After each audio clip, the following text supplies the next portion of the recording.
opportunity to talk to folks here at NCAR. And then after the long break, we'll come back for a lecture on climate variability from Clara.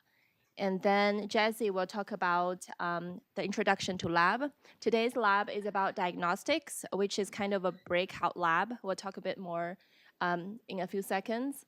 And then on the launch activities, again, we have a Mesa Lab private tour today. And again, Jesse will be leading it. It will be super fun, so I encourage you to attend. And the media scientist, again, if we have vacancies, I think you can still find, for example, Teresa on the table outside to fill out your name.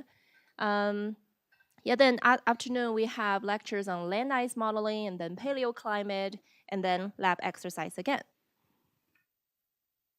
And for the diagnostic lab today, you will notice in the diagnostic chapter, you have this different component: atmosphere, land, ocean, sea ice, qubit. So you could choose one of your favorite topic. I would choose, for example, I'm interested in ocean. I would do ocean, and I would do qubit. And I would also browse the additional topics. Right from here, you have post-processing, CVDP, CSM analysis tools, ADF, and UX array, which are all very useful resources. So, because this is kind of a breakout diagnostics, you could, take a look at what it is and manage your time accordingly. And of course, you can always do labs of other component when you go back to your own institute. I believe the documentation is clear enough that you can go through it on your own without any help. All right. So that's the lab today. And I was asked to send you another survey about the computing NCAR scientific computing system. So this is made by Brian and Eric. Basically, it's questions about your experience using the NCAR HPC and the Jupyter Hub. Later we will use this afternoon. So you have plenty of time to fill this out. It only takes about 5 minutes. You can do this while you're here before Friday, or maybe you can take it back to your home institute if you don't have time this week. So yeah, it's another favor I have to ask. Okay. So that's just a brief logistics introduction for today. Any questions so far? Yes, Elizabeth will send you the link of the computing survey. Yeah, okay. Sounds great. I think we can get an early start today, now that we're all here. Let's see.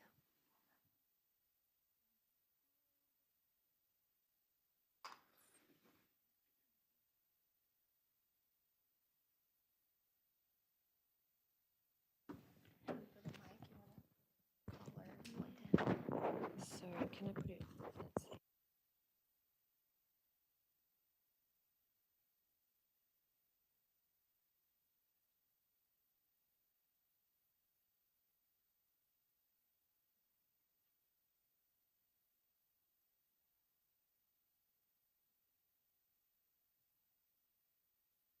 Okay, I've got my timer starting here, so I keep to a bit of time. All right, good morning. My name's Rebecca Buchholz. I'm a project scientist here at the Atmospheric Chemistry Observations and Modelling Laboratory here at NSF NCAR, and I'm going to talk to you about chemistry this morning, one of my favorite things to talk about. I want to first acknowledge all the people who have contributed to these slides. The model is quite a large model, and there's a lot of knowledge here that not just one person can know about. So thank you to those people. I'm the Chemistry Climate Working Group Liaison together with Sean Honemichael, and there are other co-chairs, Simone Tilms and Rafael Fernandez, and our software engineer is Francis Beard. So the first thing I wanted to say before we really get into it is there's a lot of information that's going to come to you this morning, and I know there's a range of experience here in the room. So think of it as the first step to understanding chemistry, atmospheric chemistry in the model, and you might need to come back to these slides, look at the references in a little bit more detail, and just think of it as like this is the first point of information for you. This is the outline of what we're going to do today. So what I'm going to talk about this morning. So I'll talk about motivation, about why we want to look at atmospheric chemistry. Then there's a large section of adding it, all the different components of adding atmospheric chemistry into an Earth system model like CESM. If we have time, I'll go through a couple of applications, how you might want to use atmospheric chemistry, and then leave you with some support details on getting more information. This is a really nice picture on the right here that I like to show how complicated atmospheric chemistry is. We have lots of different sources, both natural and anthropogenic, and we also have a lot of different processes happening in the atmosphere: transport, cloud processes, chemical processes, and different layers of the atmosphere, troposphere and stratosphere that are shown here. Okay, so motivation. Atmospheric chemistry is important for a few different reasons. The first one I'll talk about is health. So ozone, while it's good for us in the stratosphere, it protects us from UV radiation. At the surface and in the troposphere, it's harmful to human health and vegetation. It can cause damage to tissues, causes inflammation, and increase asthma symptoms, for example.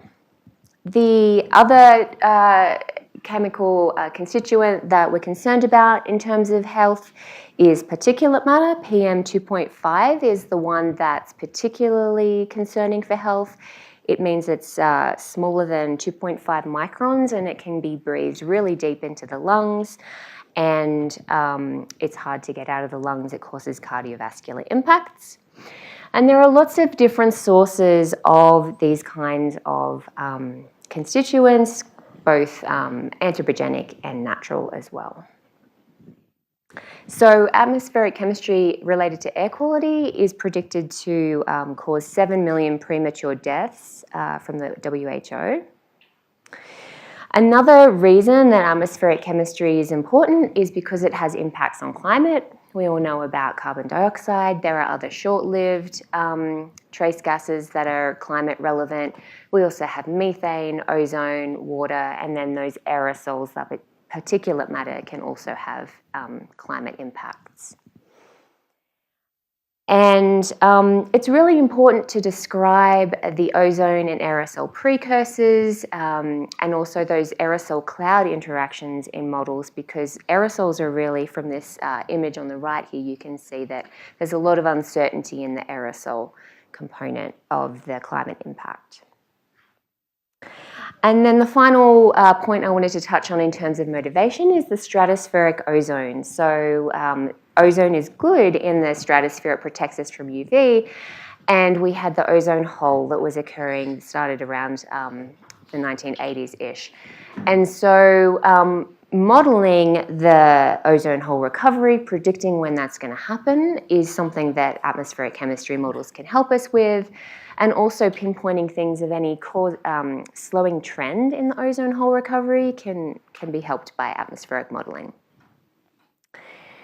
Okay, so those are some motivation slides for why we want to look at atmospheric chemistry. Now we'll get into the processes that we really need to consider when we're thinking about it.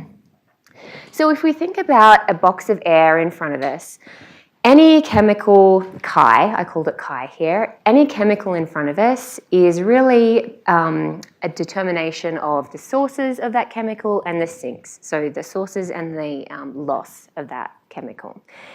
And we can break that down into a complicated equation, and we're going to go through this equation one by one to talk about each part of the sources and sinks of chemistry in the atmosphere. So here's the little box on the right-hand side with this chemical chi, and the first aspect we're going to talk about is emissions. So in CESM, there are 4 main types of emissions of chemical constituents. We have and aerosols as well.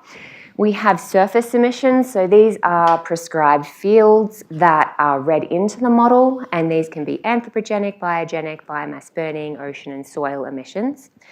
We have similar prescribed emissions that have a vertical component, so this would be aircraft emissions, volcanic emissions that have an altitude where the maximum emission is located. We also have interactive emission constituents as well. So we have interaction between different components of the model, the Community Earth System model. So we might have the land component giving information to a dust module that gives you dust emissions into the model. And we'll go a little bit more into detail to show you an example of that. And there are other components as well that are interactive. And then the other thing we have are surface concentrations that are lower boundary conditions. And these are for more longer-lived species such as CO2 and methane.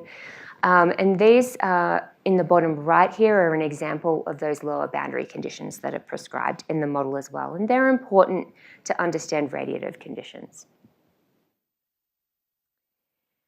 So an example of the interactive emissions regarding dust, this shows the parameterization up the top there. On the left is the original default parameterization, and we're moving towards a newer parameterization developed by Denny Long in 2023. And he's added some more variables there that are important for creating dust emissions interactively in the model. And in the middle there are the results from the new dust module, and we can see they compare much better with observations on the right as compared to the original.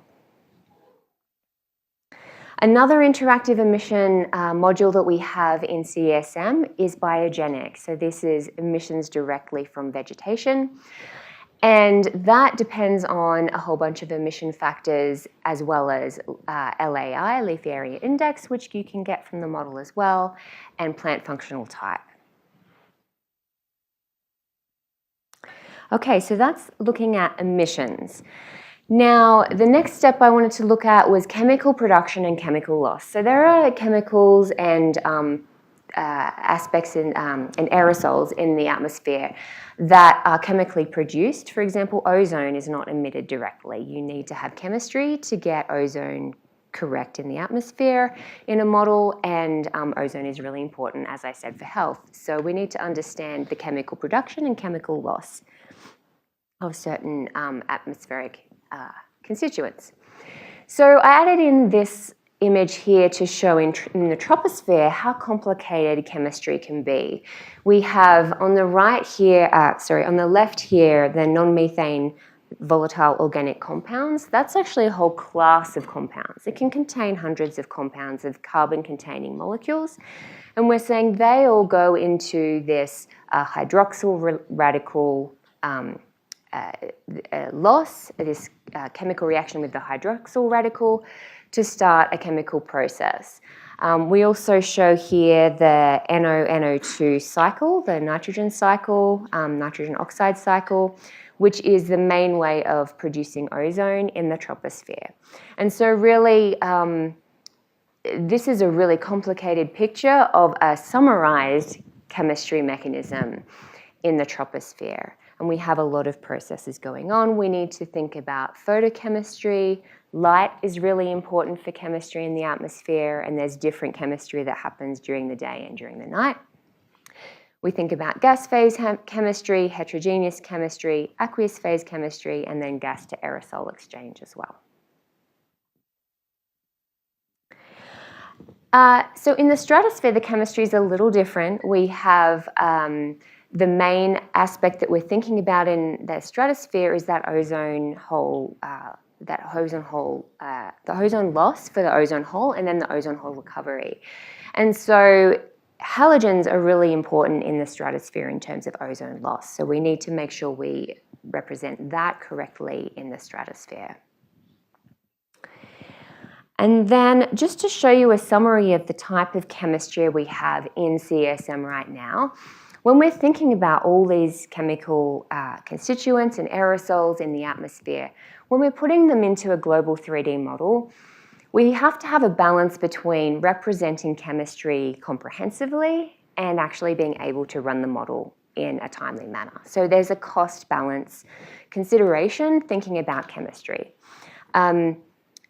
So you can see the different number of constituents that we have in the table on the right-hand side. We also have on the left-hand side here a bar chart showing different number of compounds in the different chemical mechanisms. And so we have complex chemical mechanisms on the left going to simplified mechanisms on the right. And our default mechanism in CESM is the T1S mechanism. So that's tropospheric chemistry, the mechanism 1, and stratospheric chemistry.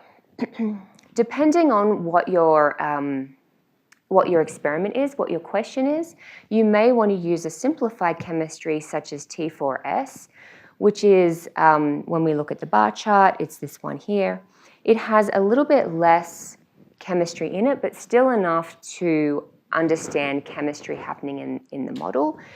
And you might want to use something like this if you're looking at 100-year runs or something like CMEP7 simulations, doing a little bit simplified chemistry in order to have longer runs. And then I also wanted to touch on, even if you don't have a chemical mechanism, you still need to have chemistry in the model for climate simulations. So the way this is done is we run a full coupled simulation of chemistry, save out oxidants, and then we can prescribe those. We can read those back into a climate run of the model. And this is important because if we look at this list down here, prescribed ozone is used for radiative calculations. So it has a radiative effect. We need to understand how ozone impacts any climate response. Oxidants are also used for aerosol formation, and aerosols are important for clouds and also radiative impacts. Methane oxidation, stratospheric aerosols, nitrogen deposition, and secondary organic aerosols. We still need those in a climate scale simulation. So I talked about chemistry a lot. We also have representation of aerosols in the model. And so this is a simplified representation of as well. The main way we do that is to use the MAM4 module, which is a 4-mode bin aerosol model. We have the A1, just by definition, is the accumulation mode of aerosols. Oh, sorry, I didn't mean to move on. A2 is the Aitken mode, and the coarse mode is A3, and we have this 4th mode, the primary carbon, as well. So these are the main aerosol representation, and then we also have secondary organic aerosols as well. So when you have sticky molecules being emitted into the atmosphere, sticky chemicals, they can stick together and coagulate and create secondary organic aerosols. And so that's what we have also in the model. We have a simplified version of representing that, and we also have a more comprehensive version of representing that with the VBS, volatility bin set, with 5 volatility bins. Okay, so that was a pretty intense aerosol chemistry discussion. The next thing I wanted to touch on was the advection and diffusion, and this is really determined by the model, the CESM model, the physics in the model, the transport that's happening in the model. And I wanted to mention both free running and nudged versions. So free running model means you're using all the physics and dynamics in the model to tell you where constituents go in the atmosphere. If you use a nudged version, then you're nudging things like temperature and U and V, wind directions, to a reanalysis. So a reanalysis is a data assimilation of observations. So you're really nudging your model towards what really happened in terms of winds and temperature. And this can be important if you're looking to reproduce, say, a field campaign of air quality measurements. So depending on your question, you may want to use free running or nudged version of the model. And just a reminder, there are different dynamical cores in CESM, and so these will give you different kinds of dynamics, and there may be different transport happening between these different types of dynamical cores. In particular, MPAS has the capability to do non-hydrostatic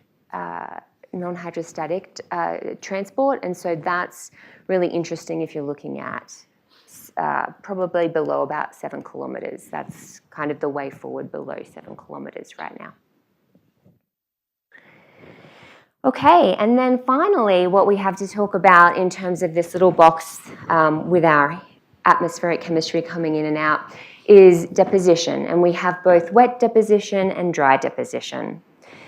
So wet deposition follows generally a first order loss process by this equation here, looking at this is looking at like clouds and precipitation in an actual grid box of your model. I wanted to shout out to Danny Murray, who's recently evaluated wet deposition in the model and found it's not doing too badly.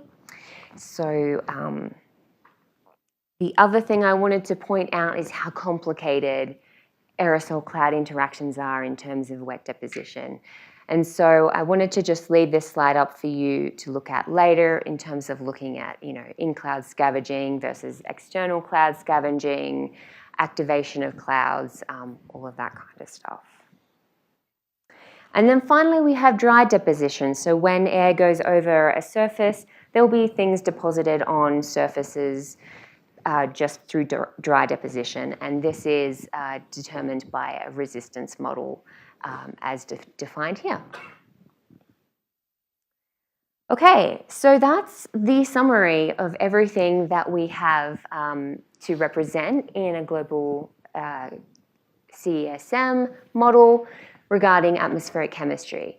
And thinking about that for hundreds of species, as we saw earlier, in every grid box at every time point for a very large model can get very expensive very fast. So again, just reiterating that, thinking about what chemistry you need to answer the question you're asking. Okay, then I wanted to just touch on a couple of questions. I wanted to just touch on a couple of examples of how we use atmospheric chemistry in CESM. This first one is using the regional refined capability of the spectral element dicore. And so we have 14 kilometers over the contiguous US and then 100 kilometers elsewhere. And on the left in the video here, we have the global 1 degree model, so no regional refinement. And on the right, we have regional refinement over the contiguous US. And we can see there are differences in ozone modeled by these two different model simulations. They're using the same emissions, they're using the same model in terms of the physics. It's just the regional refinement gives you a different result here. And so that's really important to think about fine-scale impacts of air quality. And we can regional refine this grid over any part of the Earth that you, as a user, would like to look at. So that's something that a user could define in terms of the regional refinement. And then the other application I wanted to mention was this chemistry-climate interaction. So we looked at the impact of aerosols from the Australian wildfires in 2019-2020 and how they impacted the climate. And we used CESM to show that there was cooling over the Pacific Ocean and that the Nino 3.4 was much, it was more in a La Nina state with the fires than without the fires. So the Australian fires potentially increase the likelihood of that La Nina happening. Okay, so I'm just perfectly at time here. I was just going to leave you with a few notes on user support. We have a wiki page for chemistry in the model linked at the top. The best place to ask questions first is we have a forum page, and so that's really important to search for any questions you have. Somebody might have already answered a question you have, and you can also ask new questions. We have contact details if you need to send emails, and we also have a regional refinement wiki to give you more details about that. I also wanted to highlight at the bottom of the wiki page for chemistry, there's this CAM documentation, which is really useful to learn about the model more. And I think that was the main thing I wanted to highlight there. And so just to have some final thoughts, some key takeaways is atmospheric chemistry is important in global models because it has impacts on health, weather, and climate. This is a summary of how we need to parameterize and approximate a lot of different aspects of atmospheric chemistry. And then models are really useful because they allow us to perform multiple experiments that we can't do in the atmosphere. We can do them in a model. And using that correct model or configuration of the model for your particular question is really important to think about. And with that, I think I've left enough time to have some questions about atmospheric chemistry, but thanks for your attention.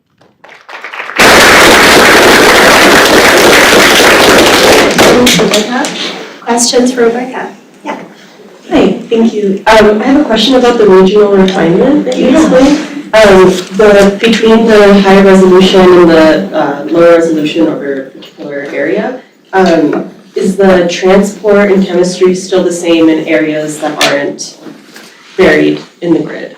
Yes, yeah. Yeah. Yeah, absolutely. So this is all running in line at the same time. So we have here, for example, we have a gradient from 14 kilometres to 100 kilometres, and these grid boxes here will transport atmospheric constituents between the different grid boxes in time. It's not like you have to nest a grid and then run one and then run the next and run the next. Okay. Does that answer your Yeah, it does. Thank you.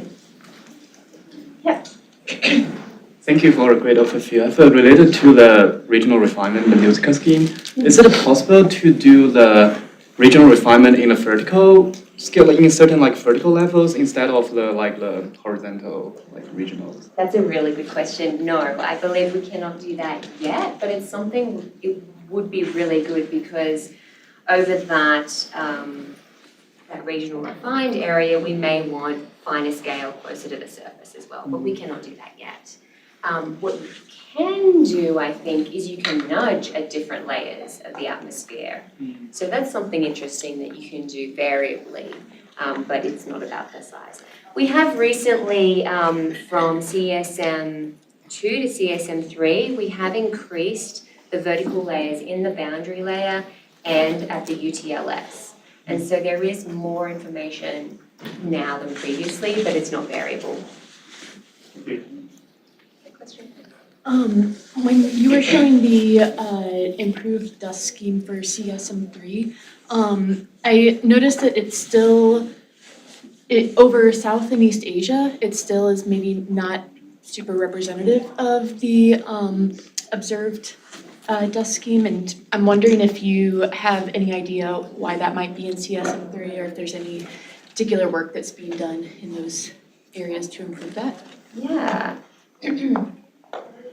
So you're saying over We're kind of like South Asia, that like Pakistan, northern India. this area here? Yeah, and I guess. Yeah, so in the observations, we see a peak in aerosol optical depth. We don't see it here in the dust scheme. Danny would be the best person to ask about this. He's still definitely working on this scheme and getting it running in CSM3 with different configurations. Short answer is I don't know why that's still like that. It could be something to do with surface roughness in the land model needing to be updated. It could be something to do with LAI. But yeah, that's definitely something we're still looking into, and Danny's still here improving this model. Is there in the like atmospheric chemistry, is there any interactions between the dust and atmospheric aerosols? Or sorry, anthropogenic aerosols? Do you mean like mixing of like the dust getting coagulated into Yeah, encoding. encoding? I am not sure. Do you know that answer, Mijeong? I think that seems a little bit more complicated than what we have in the model. Yeah, we would have to talk to an aerosol expert about that, but let's connect afterwards and I can connect you with some aerosol experts if you're interested. Thank you so much. Hi, thank you. I liked your explanation of nudging. I've heard about it a lot, obviously, like to model certain events or time periods. And I was wondering, just like in this kind of equation, you went through all the variables, what that actually like translates into, like if there's known values to solve for each of these, and then like in the just free running, it's just unknowns, or how that actually works within the model. Yeah, so in the model you will have fields of temperature and then U and V as well. And so what the model does is when it's a nudging situation, it is taking those fields that it's calculated and saying, comparing them to a reanalysis. So you read in a field of data from a reanalysis, like MERA2 is one that we use from NASA. MERA2, they assimilate data from satellite measurements and other sources of T, U, and V, and they assimilate it into their model and create a reanalysis. And then that reanalysis gets read into this model, and nudging means you don't completely take that value and overlay your model value, your CESM value with that. You just say, okay, this is a certain amount off. I'm just going to move it towards what I saw in that reanalysis. And you can change that strength of moving it towards that reanalysis value. Thank you, that's like the most clear explanation I've heard of it. I was wondering, does among different regional refinement schemes, so which one do you think is the best? Or it depends on the problem? What do you mean in terms of different regional refinement schemes? Do you mean like MPAS versus spectral element, or? Yeah, so how it's refined, like in terms of the spatial structure. I think it depends on your question. So in terms of the spectral element refinement, which is the top right picture here, that is with a hydrostatic core, and so we really cannot go below about 7 kilometers. That's pushing the skill of the physics to represent clouds and convection, right? So for the case of if you're happy with a 7 kilometer grid, definitely use spectral element. That's been well tested. It's been kind of scientifically used in the community. If you want to go below, we're experimentally using MPAS, and so that can go down to 1 kilometer right now. I think they're trying it at 3 kilometers with chemistry, and so if you want to look at really fine scales, MPAS is probably the way to go. I have also heard that in spectral element, they're considering having a non-hydrostatic version of that in the model, but that's very new in terms of talking about that. That might be a way out. Does that answer your question? Yeah. And also another question is it possible to do a regional refinement for a certain range of latitudes, like a band?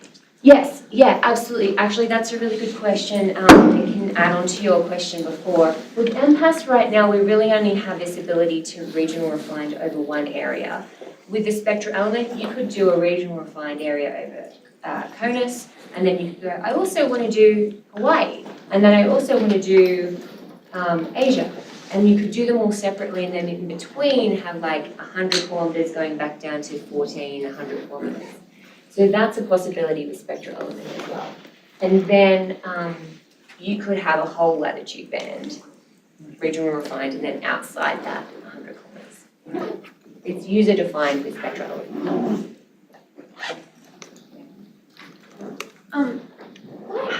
So with the comparison of the wet deposition and that it's performing well, but if it weren't, how would you be able to tell the difference between what is an issue with the chemistry versus if you're thinking of processes that involve convection or clouds? How do you know if it's a chemistry issue or a representation of clouds or other things that are in the atmospheric model? Yeah, that's a good question. Danny also compared precipitation in the model, the 2 observations of precipitation. And so that was the start of the question as, well, are we getting wet deposition correct for the right reasons? Or is there something else going on? And what she also did was filter out her wet deposition in the model to be where the precipitation was correct. And so where we have correct precipitation in the model, then we're evaluating the wet deposition. She didn't really look into where we have precipitation incorrect. I think that's a different question in terms of chemistry, but that's information that we can also give back to the rest of the team. But yeah, it's a complicated process because is wet deposition not correct because your emissions aren't correct and you're not having enough chemistry in the atmosphere? Is it because there's not enough emissions or they're just not in the right position to get transported to the right place? Is there not enough precipitation? Are there not enough clouds? There's a big question there. So we tried to adjust for that with looking at precipitation, but there's more to do, for sure. Thanks. Yeah. Any other questions? Perfect timing. Okay. Thank you, Rebecca.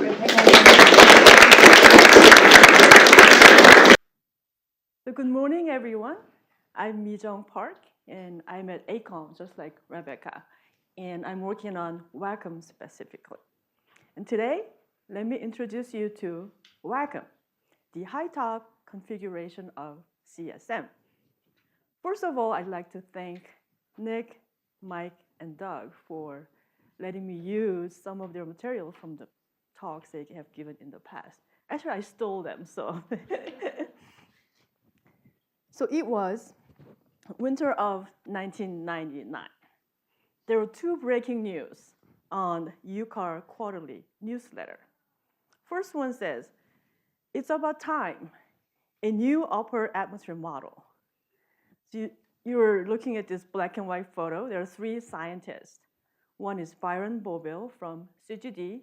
In the middle is Rolando Garcia from ACD. Now it's ACOM. And the third person is Ray Roble from HAO.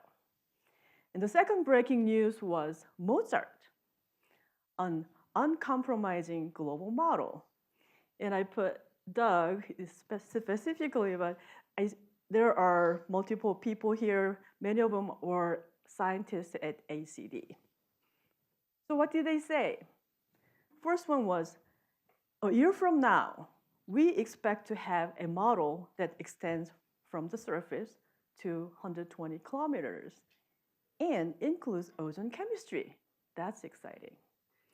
And the second, a new version of NCAR's global chemistry model is about to give atmospheric scientists a better look at the global budget and interactions of ozone and almost 50 other chemical species in the troposphere. So sadly, Byron Boville passed away about 20 years ago. And this is a newsletter from University of Washington, published in 2006. But in it, so he was a leader in the development of CESM at the time, is Community Climate System Model. And I was fascinated by finding this quote. He said the whole atmosphere community climate model has to be pronounced as WACCM. And this picture is actually from just yesterday. Doug and myself and Rolando. We're laughing about something. I'm sure Rolando said something funny. I don't remember what it was. But I'm really grateful to work with them still. They're around to help us with this amazing model. So I wanted to tell everyone, WACCM didn't fall from the sky. There's rich history of all the scientists gathered. Okay, we need this model, so we have it. So now let's look at the motivation for WACCM.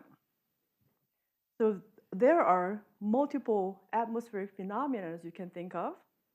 Let's put all of them into a two-dimensional space, as you can see from the figure on the left. Where this one is x-axis is time, from very short time scale to long time scale, like centuries. And the y-axis is spatial scale, small scale to large scale, like global scale. And if you think about the middle atmosphere, which includes stratosphere and mesosphere, it couples surface and lower atmosphere to the upper atmosphere and space. And you can think of many phenomena between these places. And in middle atmosphere, it connects or couples the lower atmosphere to upper atmosphere. So we need a model that can simulate this coupling on short time scale, such as weather or subseasonal to seasonal forecasting, or long time scale, like climate or paleoclimate time scale. So when you look at the vertical structure of the atmosphere, it's even more clear. So this figure is from a little bit old, 2001, published by Jarvis. And from the bottom, you go up, okay, there's a troposphere from 0 to 15 kilometer, and there's stratosphere, 15 to 50 kilometer. And above that, there's something called mesosphere and lower thermosphere. We call it MLT region. It's between 50 to 150 kilometers. This is important.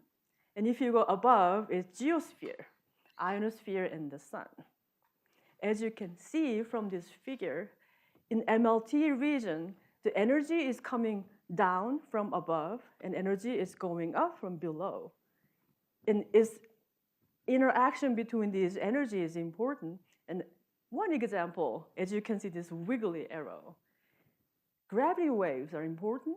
It's generated in the troposphere and lower atmosphere, transfer upward, and breaks in mesosphere.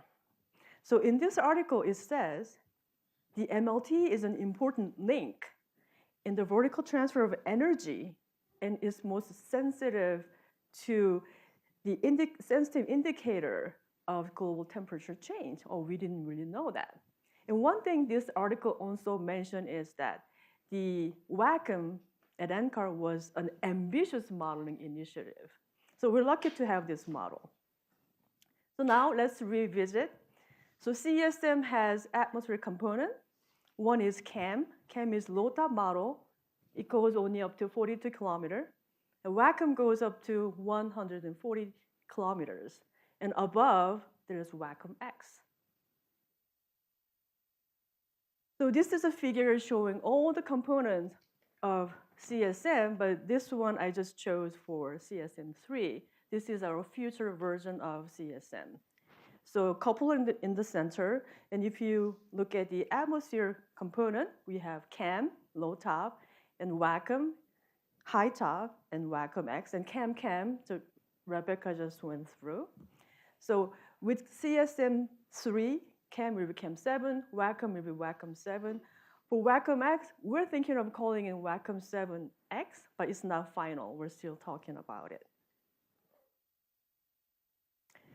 So I mentioned to you briefly about gravity waves.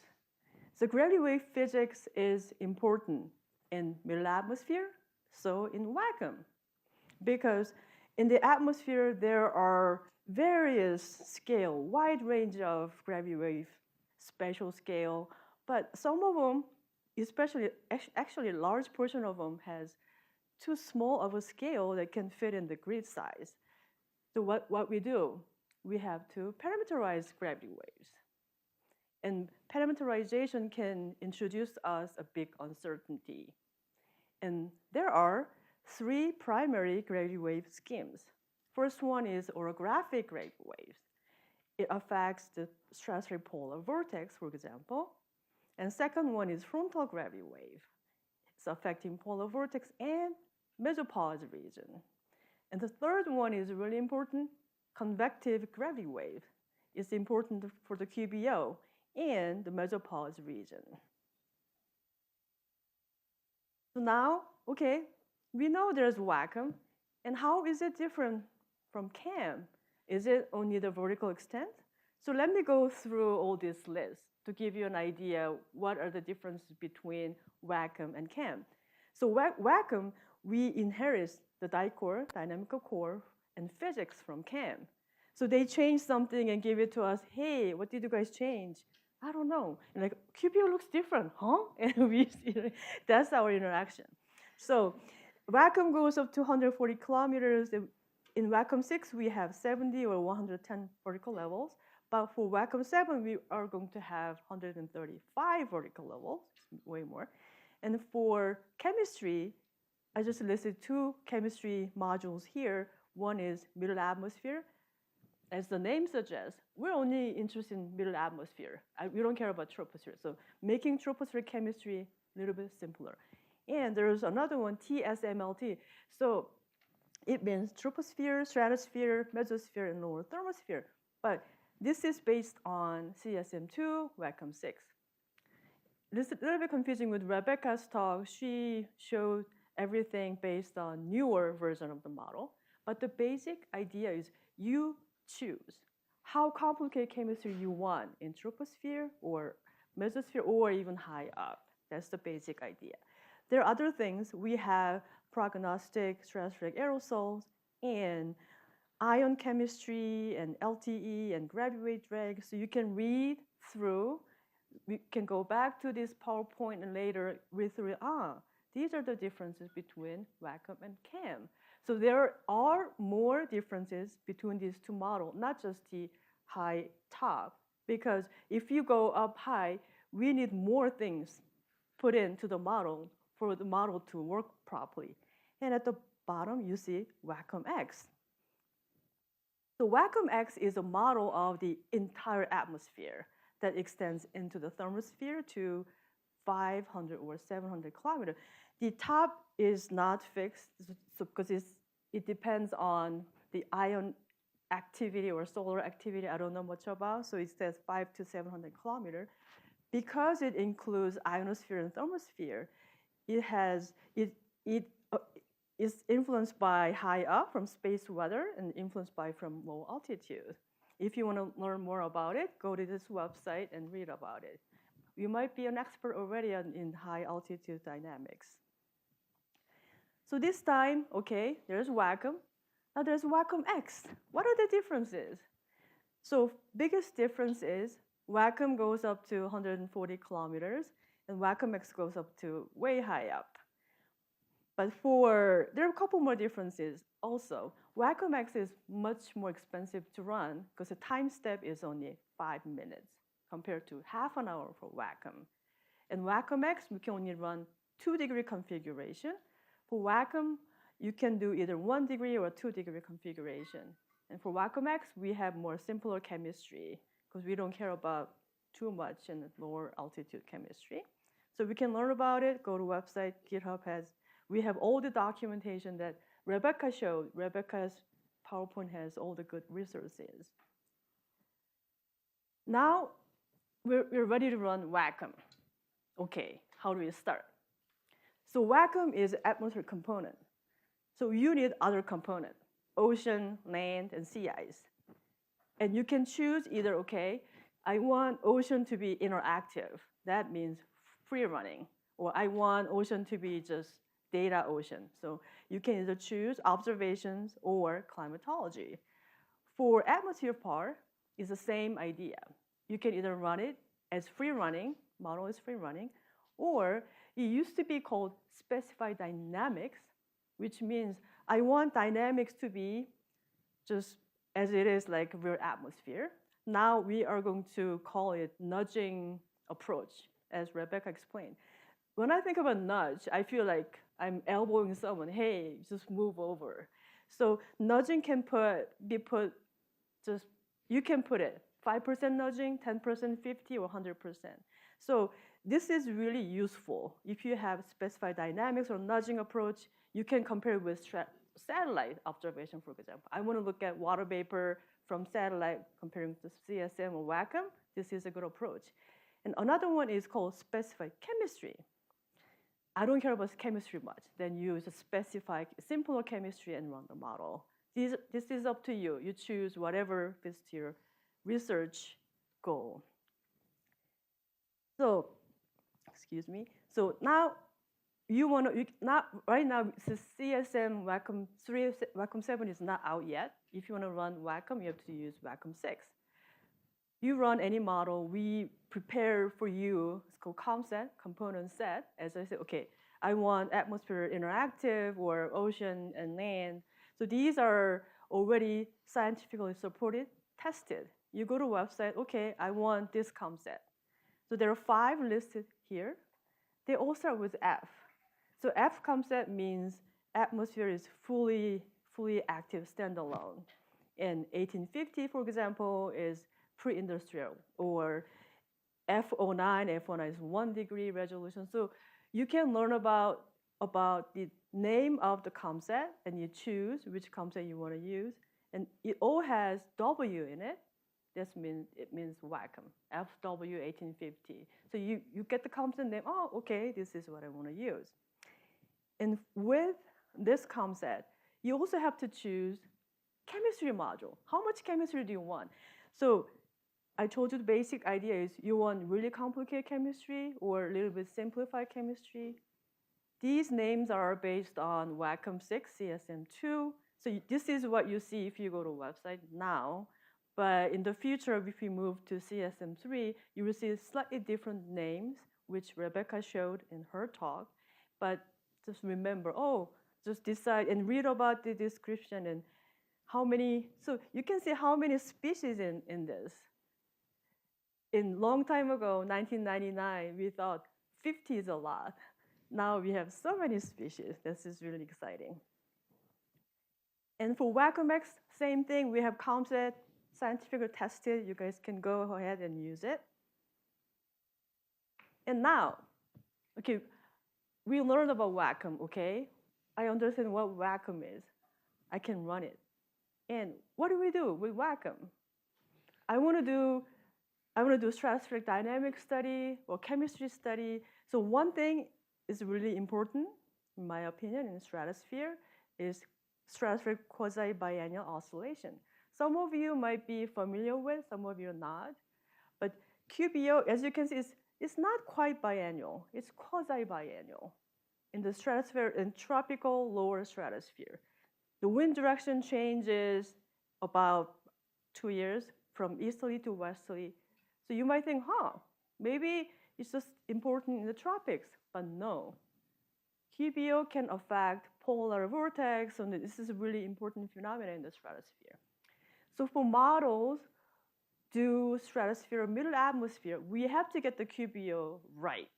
Then without right QBO, we cannot trust anything else. So we try to make the QBO look right. So you're looking at two plots. The bottom figure is from WACCM 670 level. This is the scientifically tested version. You can run 70 level. But we look at the QBO. The purple and green is westerly and easterly alternating. There is QBO, but doesn't look that perfect because the purple area is westerly. It's not coming down low enough. So what do?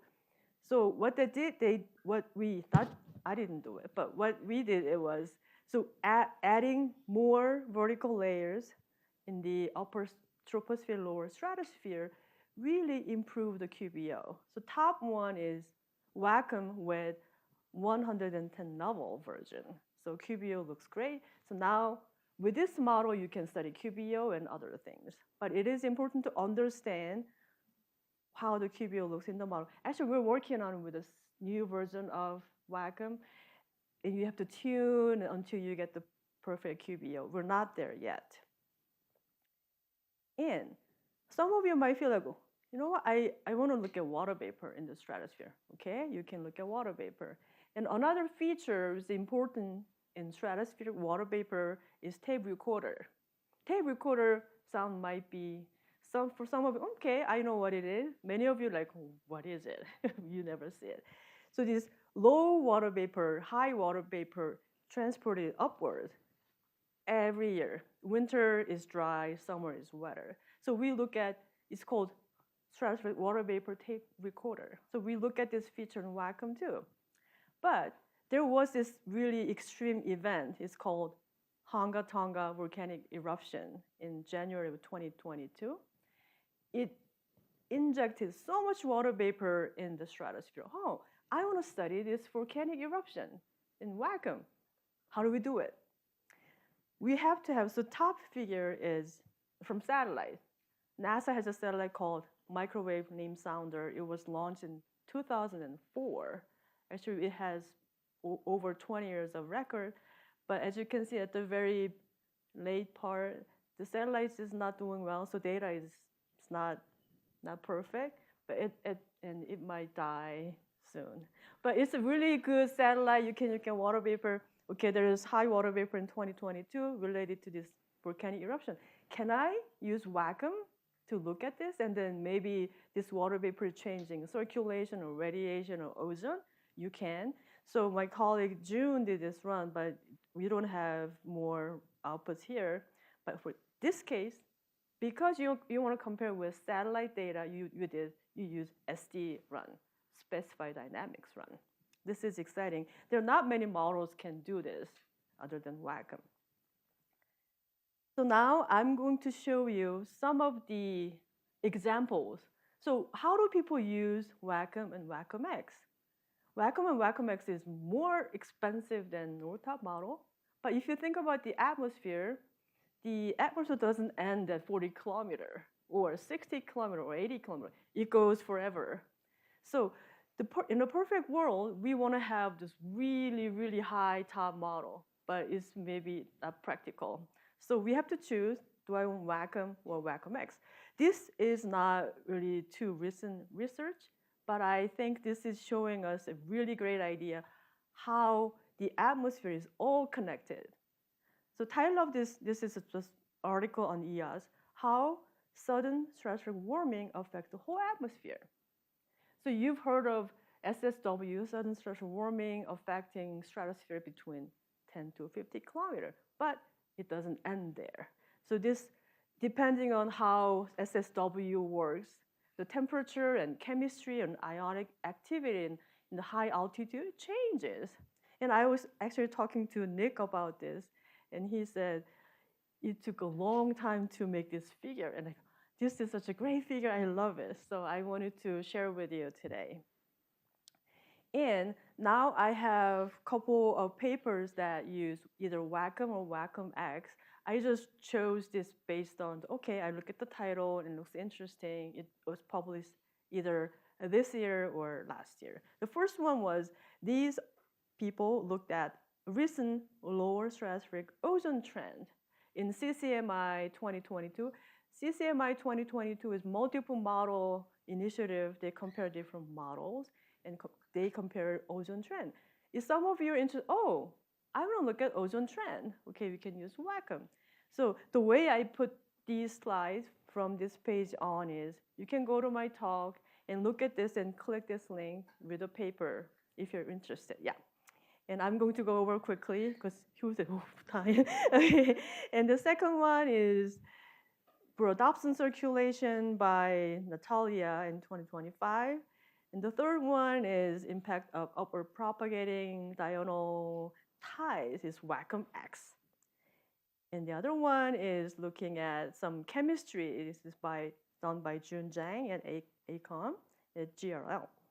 And this is the last paper. There are so many papers using WACCM and WACCM-X. I want you to go explore it. Now, my last slide. Maybe not last slide. So what do you want to do now? So we have this amazing model coupling lower atmosphere and upper atmosphere. We have comprehensive chemistry, aerosol, and you decide what kind of research you want to do with model.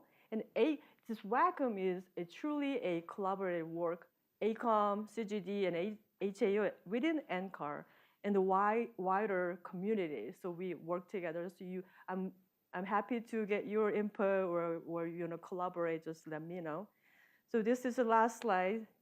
And questions, as Rebecca said, go to this discussion forum. This is really useful, and I'm happy to answer your questions, either email or ask me. So thank you for your attention.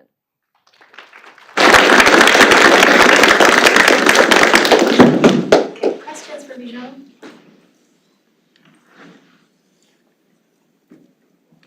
Yeah.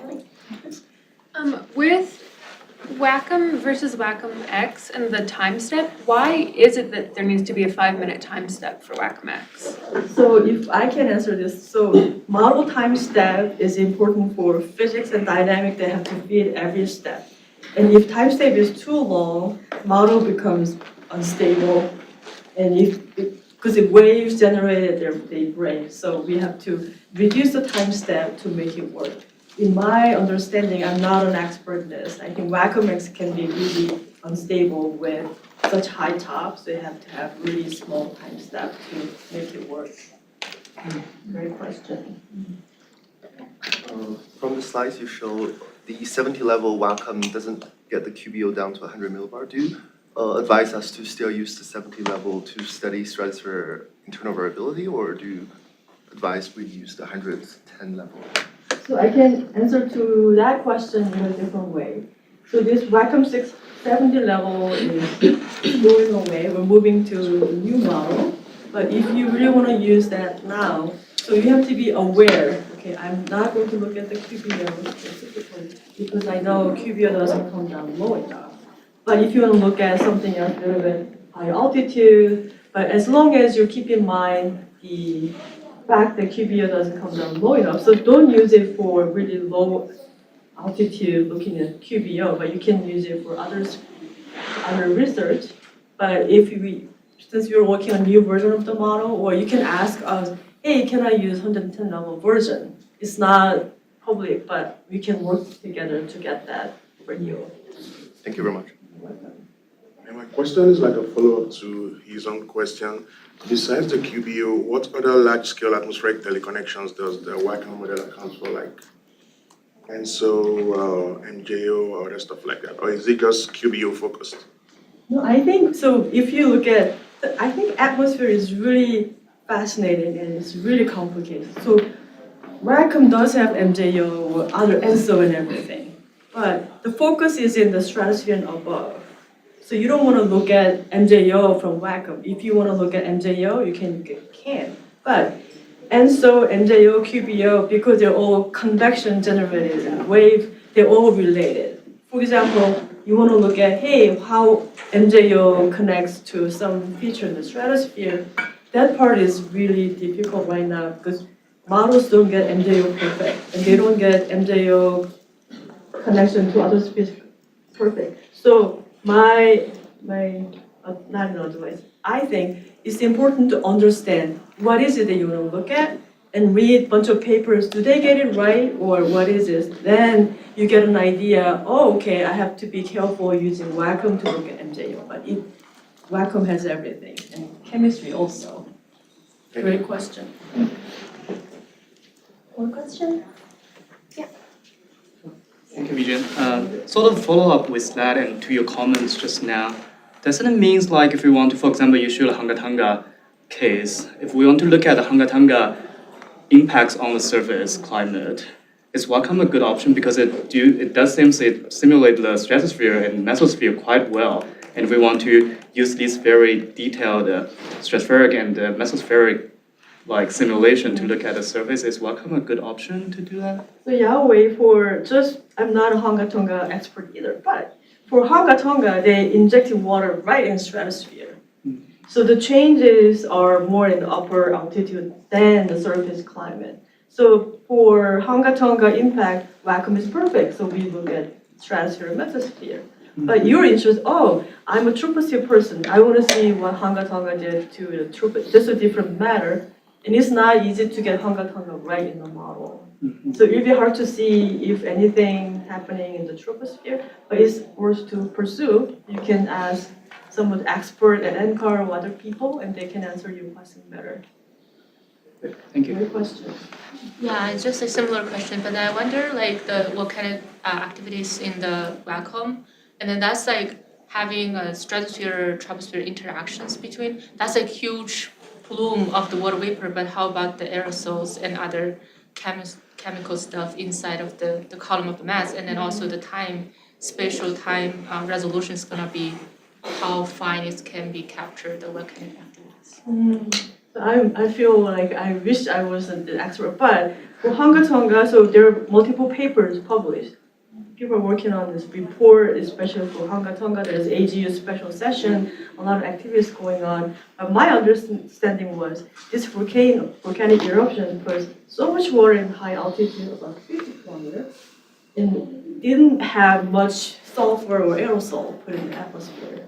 So the impact in atmosphere was mostly this water vapor. And one thing cool about using the model is we can look at the future. Okay, the eruption happened 2022 January. We can just keep running until 10 years.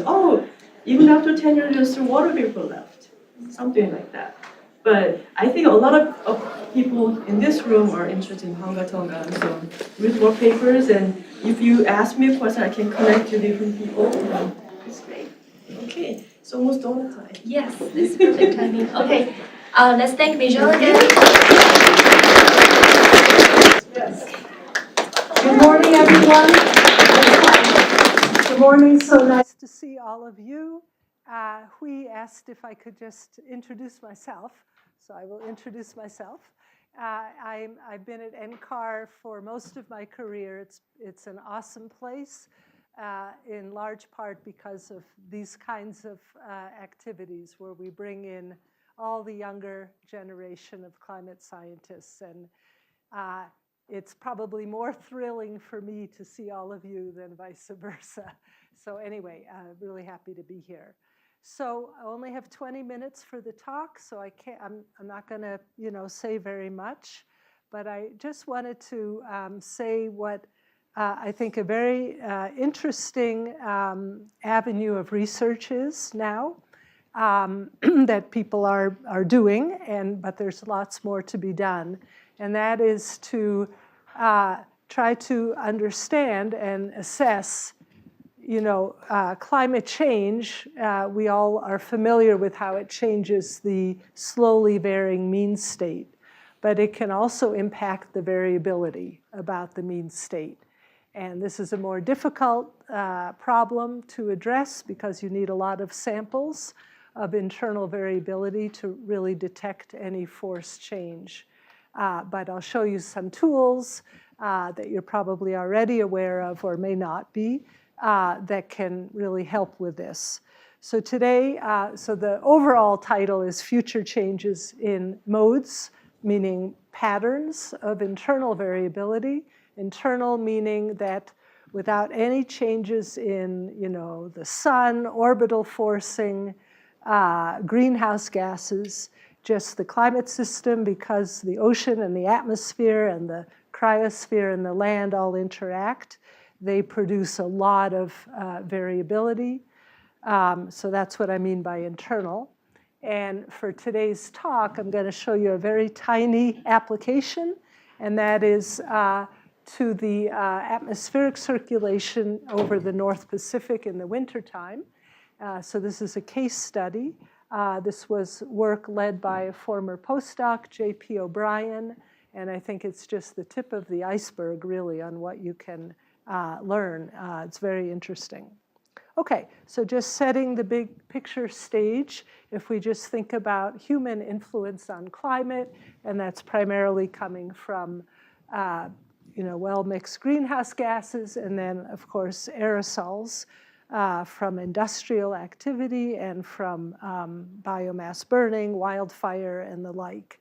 So, of course, changes in the mean state, that's what we're, all the IPCC reports, that's really their bread and butter, is how the mean state has been affected and will be affected in the future. But there's this whole other class of impacts, which is under the category of changes in variability. So you can ask the question, how will the characteristics of these structures or phenomena of internal variability, for example, ENSO, that's one prime example of internal variability, how will that change with climate change? And when I say characteristics, you can think about the spatial patterns. You can think about connections between different parts of the globe. You can think about the amplitude of the variability, the frequency, if there's a preferred time scale. For example, for ENSO, you can think about the impacts. So there's a lot of characteristics of internal variability that could be modified as we continue to pollute our atmosphere. So the toolkit that I think is really helpful right now, and I'm sure machine learning methods are also probably extremely useful for this application. I haven't used them, and I'm not well versed in that. But these initial condition large ensembles, I don't know if that's been covered in the tutorial, but I'll just say a few words about that. So what initial condition large ensembles are, this is where you take a single global coupled climate model like CESM, and you specify the usual, time evolving radiative forcings. So this is the typical IPCC-like CMIP simulations, both historical radiative forcing and future. And then you run many simulations with one climate model and one radiative forcing pathway. And the only difference amongst the simulations is that you have slightly perturbed the initial conditions. And I'm putting this roll of the dice picture here because it really then sparks these different sequences of internal variability. So once you lose the memory of the initial condition, the internal variability will unfold randomly across the different members. So the phase, you can have an El Nino in one member in a particular year, and another member will be a La Nina. So it's completely, spread, a lot of spread then across the simulations due to internal variability that unfolds with a different sequence just because you have tweaked the initial conditions. But then each of the simulations also has the response to the radiative forcing. And then it's all about how to, pull those two apart. So, as I said, with this setup, what happens is because of this noise of the internal variability, if you're interested in the mean state changes, this is noise, and you're going to get a range of change in the mean state across the members because the internal variability can also have trends in it. There may not be any physics underlying the trend. It may just be because of stochastic variability, but it can still produce a trend. So that's sort of initial condition large ensembles, we have to be cognizant that we get this range of outcomes. And the real world can take one of those outcomes. But the good part about large ensembles, or another asset, I would say, is that you have, because you've run the model so many times, at each time step, you have all these different realizations of internal variability. So as I mentioned with El Nino and La Nina, at each time step, you have this beautiful sample across the members. And then you can see how the characteristics of, say, ENSO will change. So that's the second bullet point, is what we're leveraging here to address this question about how will the character of internal variability change with climate change. So tool number one is these large ensembles. And then tool number two, which I like a lot, of course, it's not the only tool at all by any means to address this question, but I think it's a very nice direct one to apply to large ensembles. And that's what in the literature, recent literature, where it was introduced, it's called snapshot empirical orthogonal function analysis. And I'll tell you what that is, and then you can see why it's such a useful tool. So I don't know how many people here are familiar with EOF analysis. Probably many of you are. Maybe, I don't know if I should take questions now. Is it a quickie? Oh, you were just saying you are familiar. Oh, yeah. So traditional EOF analysis, you have a time series. So you have your observational record, and you want to find spatial patterns that account for, the maximum amount of variance in your data set. So you apply it to a single, your observational record, or in the case of model simulations, a single simulation. And then you get the time series of this pattern. For example, the NAO. That's kind of a typical way to define the NAO. But with traditional EOF analysis, the pattern doesn't change with time. So the pattern is static. So you will never find any change in the character of the NAO or any other mode of internal variability by this approach. So instead, you can turn your head 90 degrees and do what is termed snapshot EOF analysis. And snapshot is meant to convey that you're going to do the EOF at each point in time. That's the moment, the snapshot. And you're going to do it rather than EOF across time. At a single time step, you're going to be sampling from these large ensembles all kinds of phases, random phases and amplitudes of these modes of variability, as I just explained at the beginning about large ensembles. And so that gives you a way, so you compute these EOFs at each time step, and you get what does ENSO look like at, as time moves along and as the forcing amplifies. So it really provides this direct way to assess whether there are any evolving force changes in these leading patterns of internal variability. So it's always a little hard to grasp it, but I think conceptually, it's pretty straightforward how we're leveraging these large ensembles.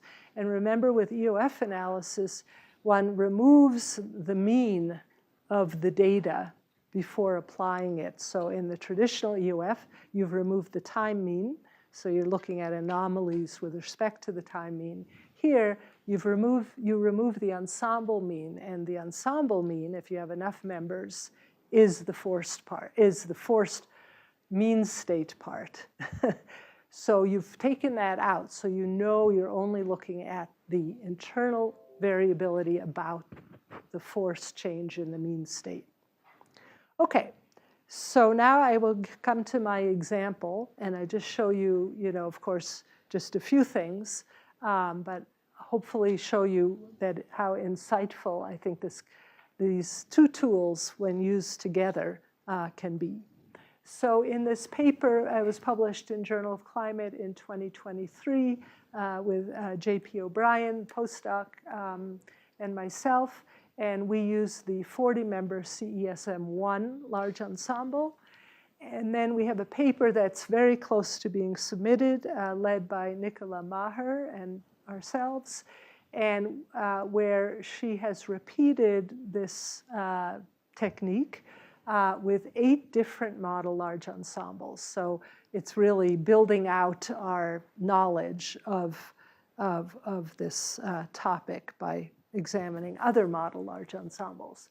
Okay, so what we did, JP lived in California, or he did his PhD in California.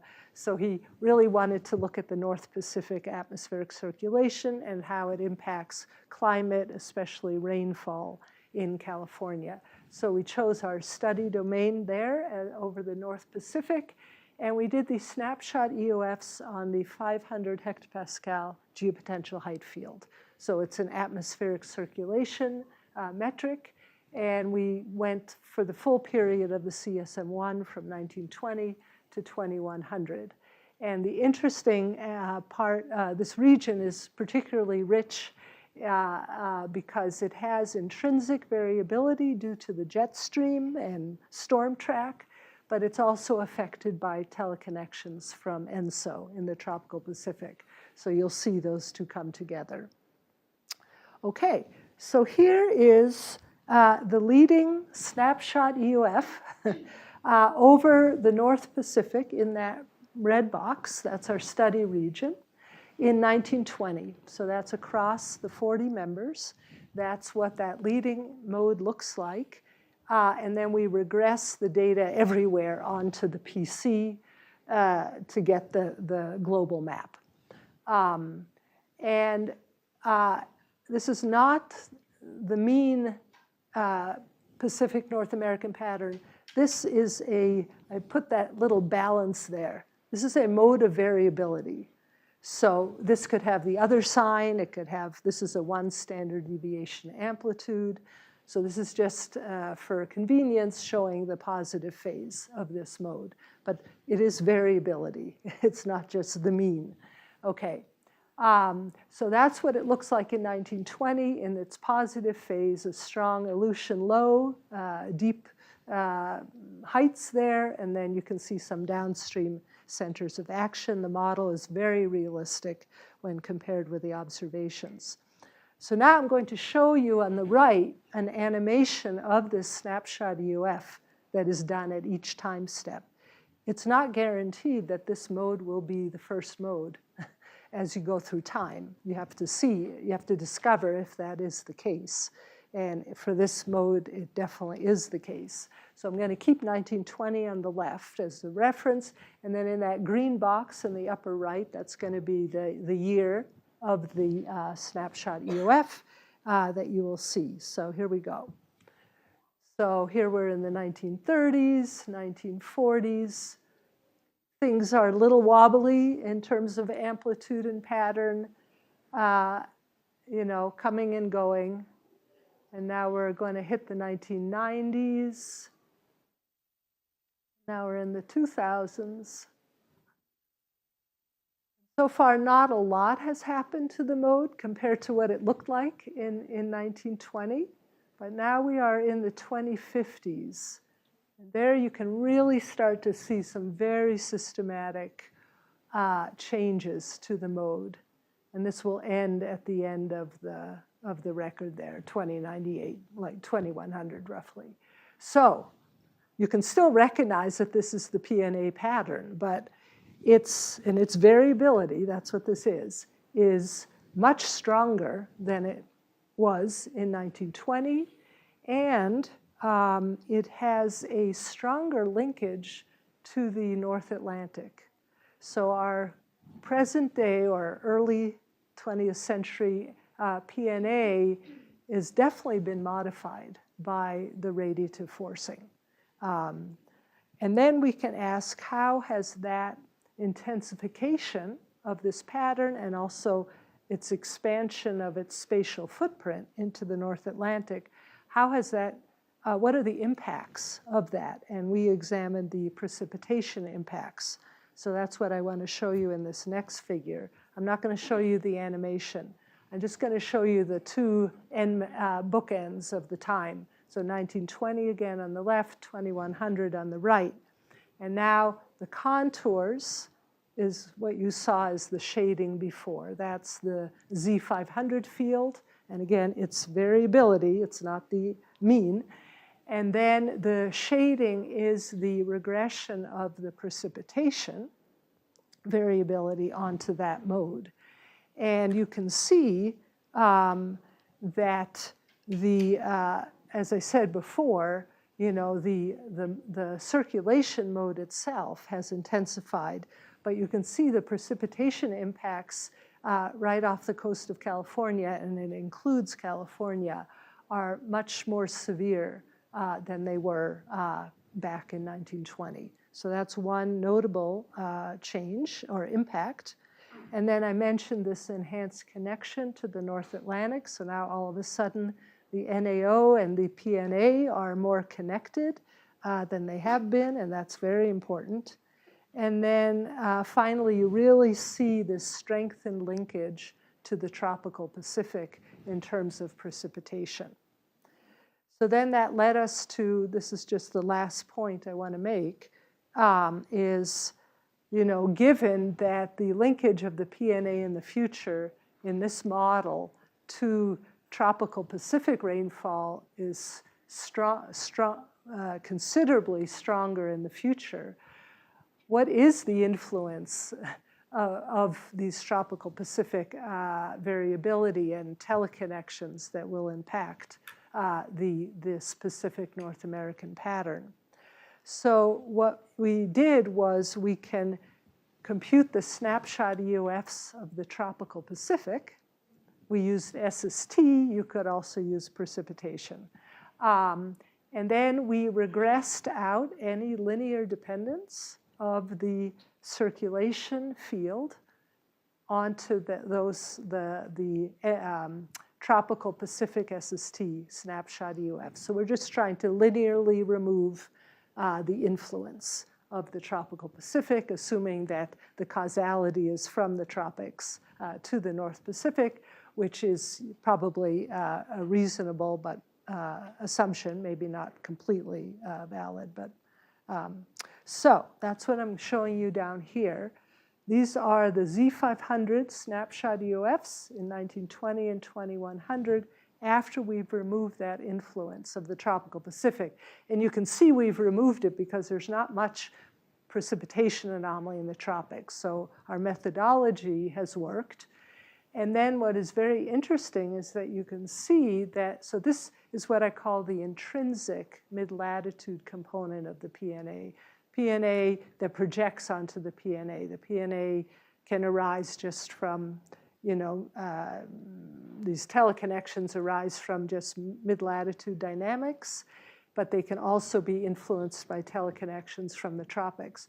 So the intrinsic mid-latitude component has also intensified in the future, and you can see a little bit of intensified connection to the North Atlantic.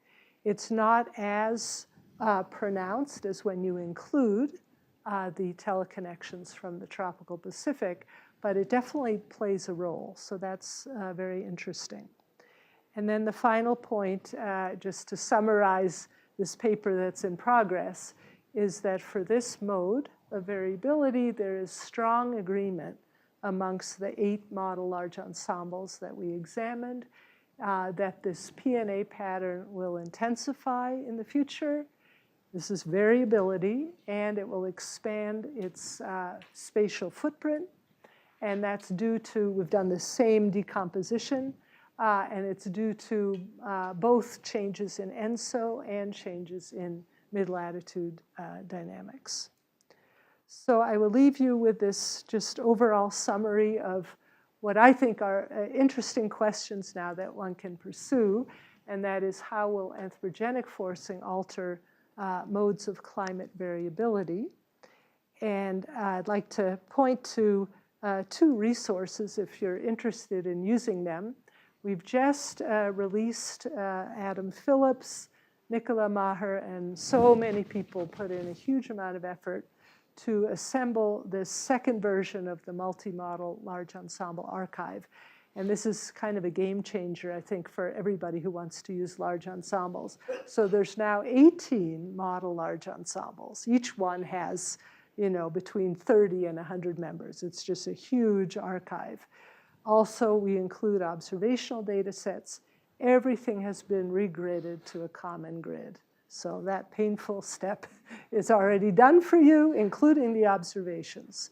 So it's kind of one-stop shopping. And we include now 15 different atmospheric and oceanic variables, or quantities. So you can get the information there. And then I find for so much of my research, the ideas are sparked by using this climate variability diagnostics package that Adam Phillips really has pioneered for the community. So thank you very much.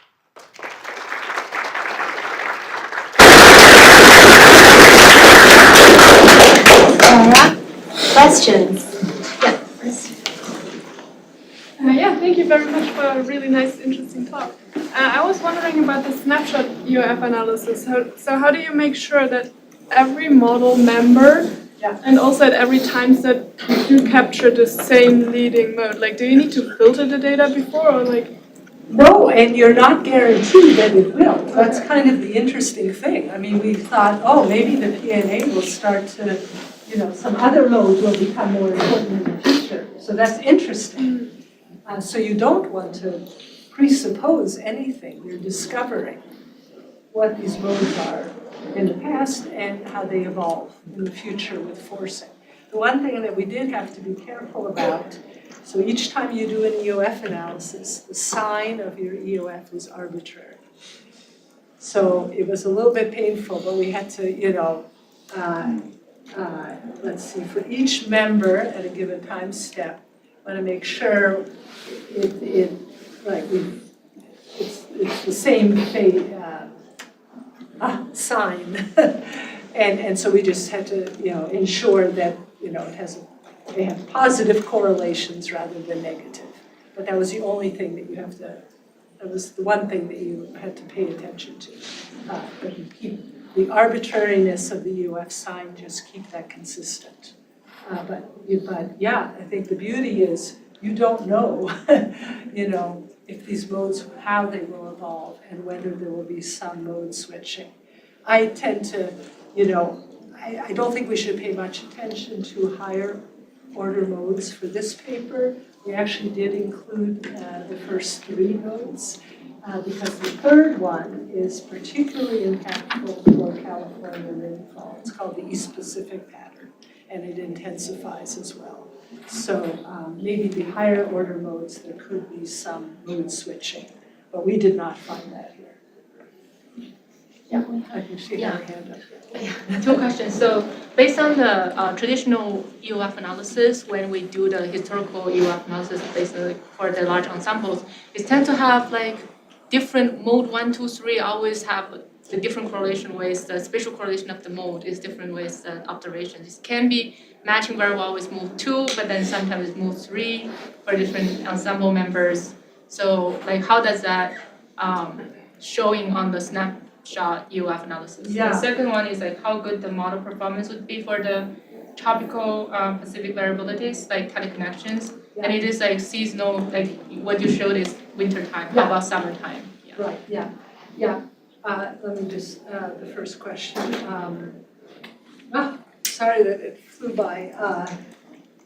Just trigger me for the first question. Traditional EOF analysis always how do you compare with observations? Yeah, observations. Yeah, so we did that, but of course observations, you only have one sample at a given time, so you cannot do snapshot EOF.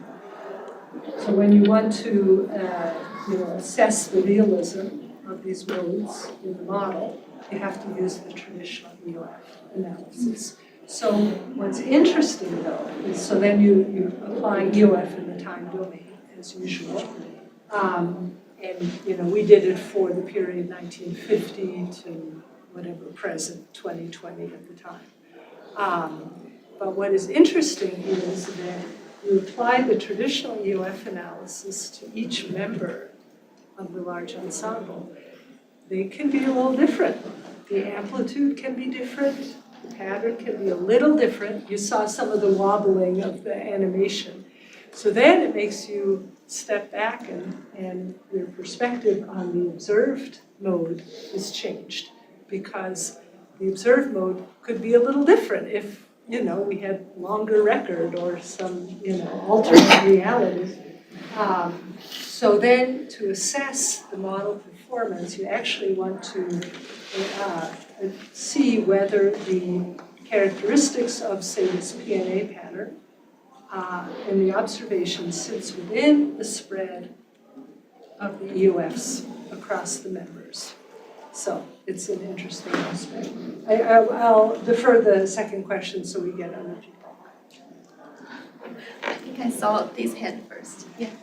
With the another question about the snapshot EOF analysis, is there any way to look at asymmetries in the variability? Like maybe it's actually the positive mode that's increasing more than like the negative mode, or can not really distinguish that in an EOF analysis? Right, thanks for the question, it's a great question. Yeah, EOF analysis is linear by construction, but actually our reviewers asked us that question. So what we did was, you can, even though you're applying this linear analysis, so you get these PCs, snapshot PCs, they have loadings for each member at a given time step. And then you can just sort them and say, okay, let me composite the Z500 field for just the loadings, the members that have loadings above the 90th percentile, and those with loadings below the 10th percentile. So then you're looking at the two sides of the distribution separately. And we did find some nonlinearity, especially in this East Pacific pattern. I think it would be super interesting to apply nonlinear, pattern recognition techniques, if you will, to look at that more directly. I think it's important. Yeah, thanks. Okay, because we have so many questions and we started a little bit late, let's push the schedule 5 minutes afterwards, okay? Yeah, really interesting results. I'm wondering what the sort of leading theories for what the physical mechanism of how forcing leads to increased variability is. Yes. So that is, I think, the important deep question to address, and we really haven't done that here. With regard to changes in ENSO, that is a very open area of research. Different models give different future projections of ENSO behavior, And it's not just the amplitude, it's also asymmetries, it's also how oscillatory ENSO is, its periodicity, all kinds of things. And ENSO is this delicate balance of lots of competing terms. So I think we don't have, a really good theoretical foundation of how ENSO should change in the future. So that, to me, is a leading question that needs to be answered. And then this intrinsic mid-latitude dynamics, if you ignore or take ENSO out of the picture, there I think it's probably changes in the mean state, say the position of the jet stream, the strength,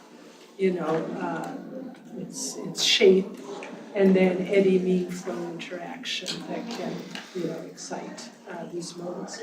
People have done work on the energetics of teleconnection patterns, but I haven't seen work on that energetic framework for how they will change in the future. Maybe up to speed on that. Yeah. So we'll take a question from back. Yeah, someone hadn't asked a question yet. Yes. I'm wondering that to what extent do you think the leading UF mode is sensitive to the initial conditions in your large example analysis? How sensitive the leading mode is to the initial condition? Yes. I don't think it's sensitive. Okay. So these initial condition perturbations, in the CSM, the perturbation amplitude in the temperatures tend to the minus 14 degrees Kelvin. Imperceptible. And yet now we get this huge spread. So what's happening is you're just,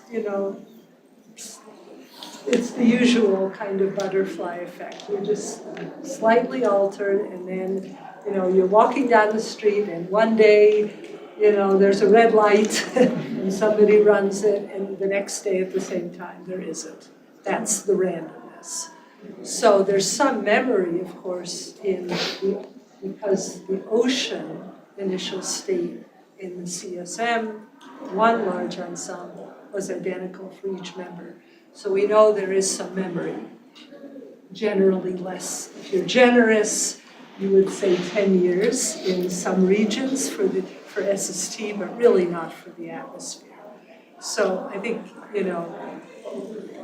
everything we're talking about is not dependent on the memory of the initial state. I'm happy to continue, and I'm also happy to talk to people, you can find me. Let's take one last quick question. How long is the spin-up necessary for these simulations? Actually, that's a great question. So a lot of work, of course, has to be done before large ensembles are launched. And those are the pre-industrial control runs. So first the model, as you're learning, has to be each component has to be developed, and then they have to be coupled, and that gives you all kinds of issues. And then you finally get some kind of reasonable coupled model state that includes variability that is, reasonable enough. And then you run a long pre-industrial control run, so you do not change the radiative forcing at all. And then for the CSM1 large ensemble, we were tracking that, the pre-industrial control run. And it definitely has drift, and more drift the deeper in the ocean you go compared to the atmosphere. But then by about around year 300 or something, things looked like they were stabilizing. And so then we decided, okay, year 400, that's our random choice of our starting point for the large ensemble. So it's just because it was equilibrated at that point sufficiently. But it's a really good question, and now that large ensembles are just so widely conducted across modeling centers, we start to really have to scrutinize how were they initialized? Is there drift? many models have tons of drift. CESM is actually, I think, one of the ones that has the least amount. So, and then also, do you perturb it with this tiny round-off error, or do you perturb the ocean initial condition? I recently wrote a paper on macro versus micro initialization for CESM2. If you're interested, that one was published earlier this year. Okay, let's thank Clara again. The lab you're about to do in 10 minutes, which is a diagnostics one, which is where you actually like plot the model results and do various analyses with it, like kind of not what Clara just talked about, but kind of the tools to get to that point. So does this work? Yes. Yeah. So the goals, and maybe some of you already have this, like the community keeps shifting on me every year, but the goals are basically to learn about Python, particularly in like a geoscience context, successfully run what are known as Jupyter notebooks in Jupyter Hub, which is our main tool we use here for kind of running Python and analyzing and running analysis. Visualize CESM model output, which I've heard people have had fun with already, and then learn kind of about the general different types of diagnostic software we're creating here at NCAR, both in CGD and also in Sizzle. And particularly, we'll emphasize, if you get the chance, will be Cupid, which will be the kind of main diagnostics package for CSM3, which is coming out at some point in the future. All right, so Python, if you're not aware, that's kind of right now the dominant software we're using for kind of any analysis after the model's been run. It's an interpreted multi-paradigm language, which is like fancy smancy computer science speak, to say that it's essentially in a similar vein as things like MATLAB or NCL or IDL or Julia, if you use that. And we actually use it for a lot. In fact, all of the commands you've been running so far in the labs, create new case, case setup, case build, those are all Python scripts. If you were to actually just open them in a text editor, you'd see they're Python. But what we're talking about today is Python dedicated specifically to analyzing climate model data sets. And there's a whole wide community, and there's various kind of Python packages that we're using. Common ones include Xarray and NumPy, which is kind of what you'll use to read in netcdf data, matplotlib and cartopy, which are programs you use to plot data. And then other ones that I don't include here are things, we have SciPy libraries and pandas and, like TensorFlow if you're doing AI machine learning stuff. But we're only going to do these ones for this lab. And so then in the lab, you're going to be using Jupyter Hub. And so what Jupyter Hub is actually a way through your web browser. You can essentially log into systems like Derecho, or in this case, it'll be Casper, which is our computer cluster used for scientific analysis, like not for running the model, but analyzing it afterwards. And Jupyter Hub allows you to log in and then run what are known as Jupyter notebooks, which you can actually create on the fly, but you can also take someone's already created notebook and run it, which we'll do today. So the login process is a little different than what you've been doing, so I'm just going to walk through it a little slowly. So you're going to go to the diagnosis part of the tutorial, and you're going to have to first, just through a terminal, log in to either Casper or Derecho.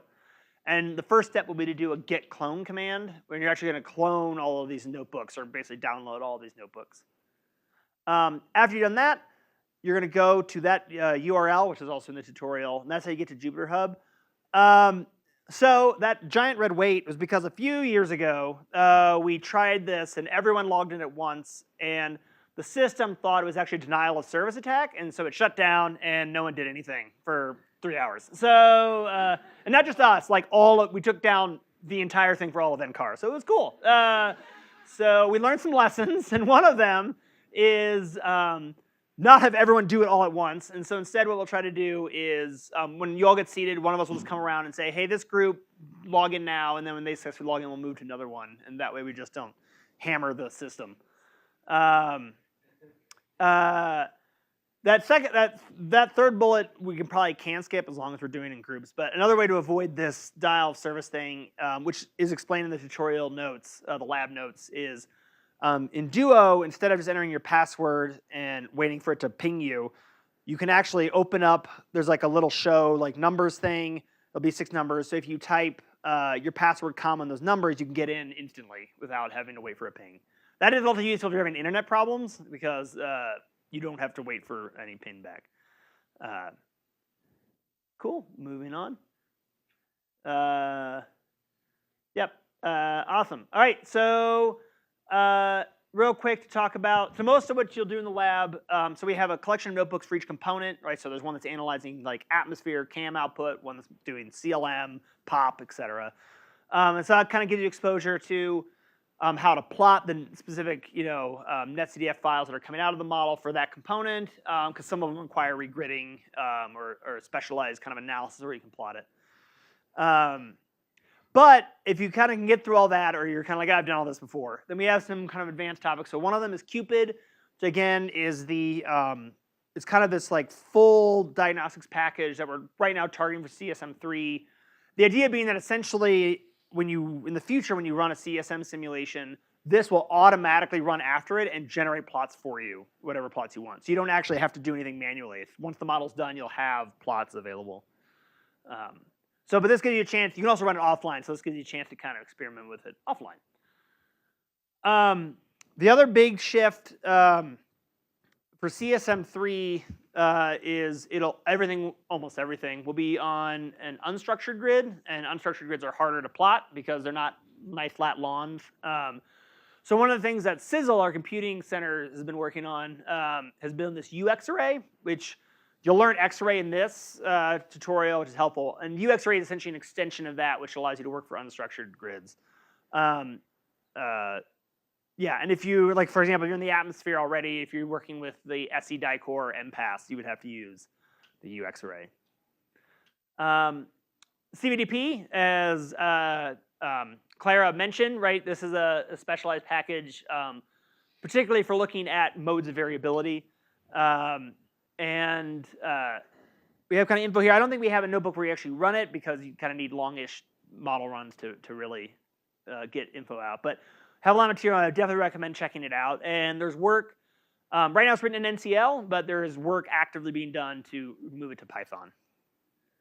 And then finally, there's the ADF. The ADF is, and there's actually a LAN version of it now, so we should probably stop calling it the ADF, the LADDF. But essentially, it's another kind of one of these diagnostic packages where it allows you to run a bunch, basically generate a bunch of different analyses all at once and get a website out of it.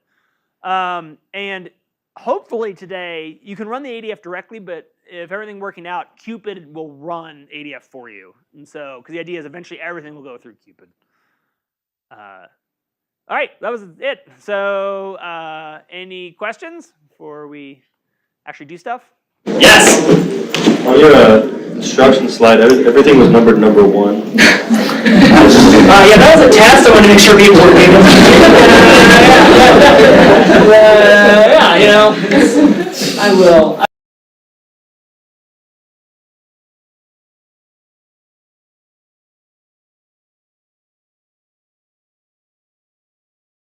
Just remember that if you're logging into Jupyter Hub, wait for we get to your table section before you push the login button. So that we don't kill Jupyter Hub for all the time. Yes. Yeah. Okay. Unless you all want to go hiking or something. Okay.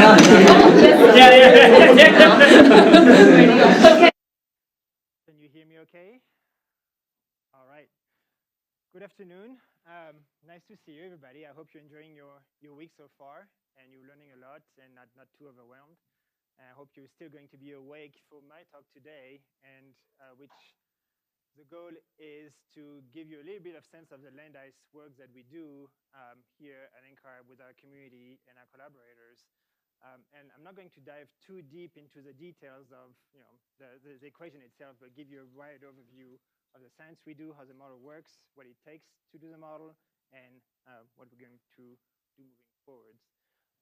So I'm a project scientist here. I've been a project scientist for 8 years now, and I'm working in close collaboration with Bill Lipscomb, Kate Calder, who you met this week already, and Sama Minala, and or other collaborators within what is called the Land Ice Working Group. So as I mentioned, I'm going to talk briefly about land ice and sea level. As an introduction, I'm going to tell you a little bit about ice sheets and CSM, what we do, how we use it, and for what type of science we do, some research highlights that we've been working on, and recent and ongoing research. And let's start with land ice and sea level. First of all, let me define land ice so that we're all on the same level. What we call land ice is snow that falls and doesn't melt and eventually becomes ice under its own weight. And as it becomes ice, it begins to float under the force of gravity. Land ice is very different than sea ice because sea ice is frozen water, like you might have heard from Alice Duvivier earlier on this week. A little bit about sea level now. Sea level has been rising, it's not new. But what is new is that since about 1993, we've had satellite altimeters that were able to capture the actual change in sea level and give us more information about its global mean change. And since 1993, we can tell now that sea level has been rising by about 10 centimeters. There's 3 different sources of sea level. They come from thermal expansion, which is the volume of the ocean that grows as it grows or shrinks as it changes temperature. You have glaciers outside of Greenland and Antarctica, and then you have the 2 big ice sheets, Greenland and Antarctica. Before the 1990s, primarily the thermal expansion and the smaller glaciers were the bulk of the contributors for sea level, and Greenland and Antarctica were pretty much in mass balance, meaning whatever intake of ice they get, the same intake would go out of the ice sheets.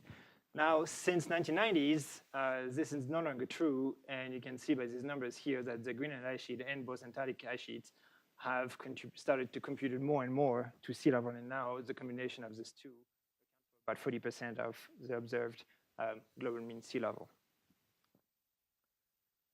We often talk about global mean sea level rise, which is an average around the globe, but really sea level is really a local effect. And again, thanks to satellite altimetry, here we can accurately capture the difference in sea level height around the globe. What you can see here in red is actually sea level, the higher sea level compared to other places, and in blue it's actually a sea level sink in some areas of the globe. So this is an average over about 25 years, and so in blue here this change is due to some ocean dynamics, complex ocean dynamics, and areas around the globe that are more subject to rise in sea level than others.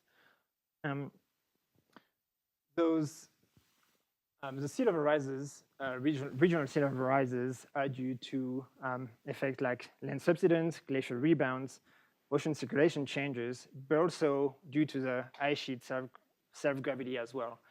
What it means is that an ice sheet is a big block of mass, therefore it has a strong gravitational attraction. As it loses mass, this gravitational attraction lessens, and so it tends to pull mass away from it. So the ocean water that is strongly attracted to it, as it loses mass, tries to flow away from it. So it means in Antarctica, when Antarctica, can I print this? When Antarctica melts, that you can see in red,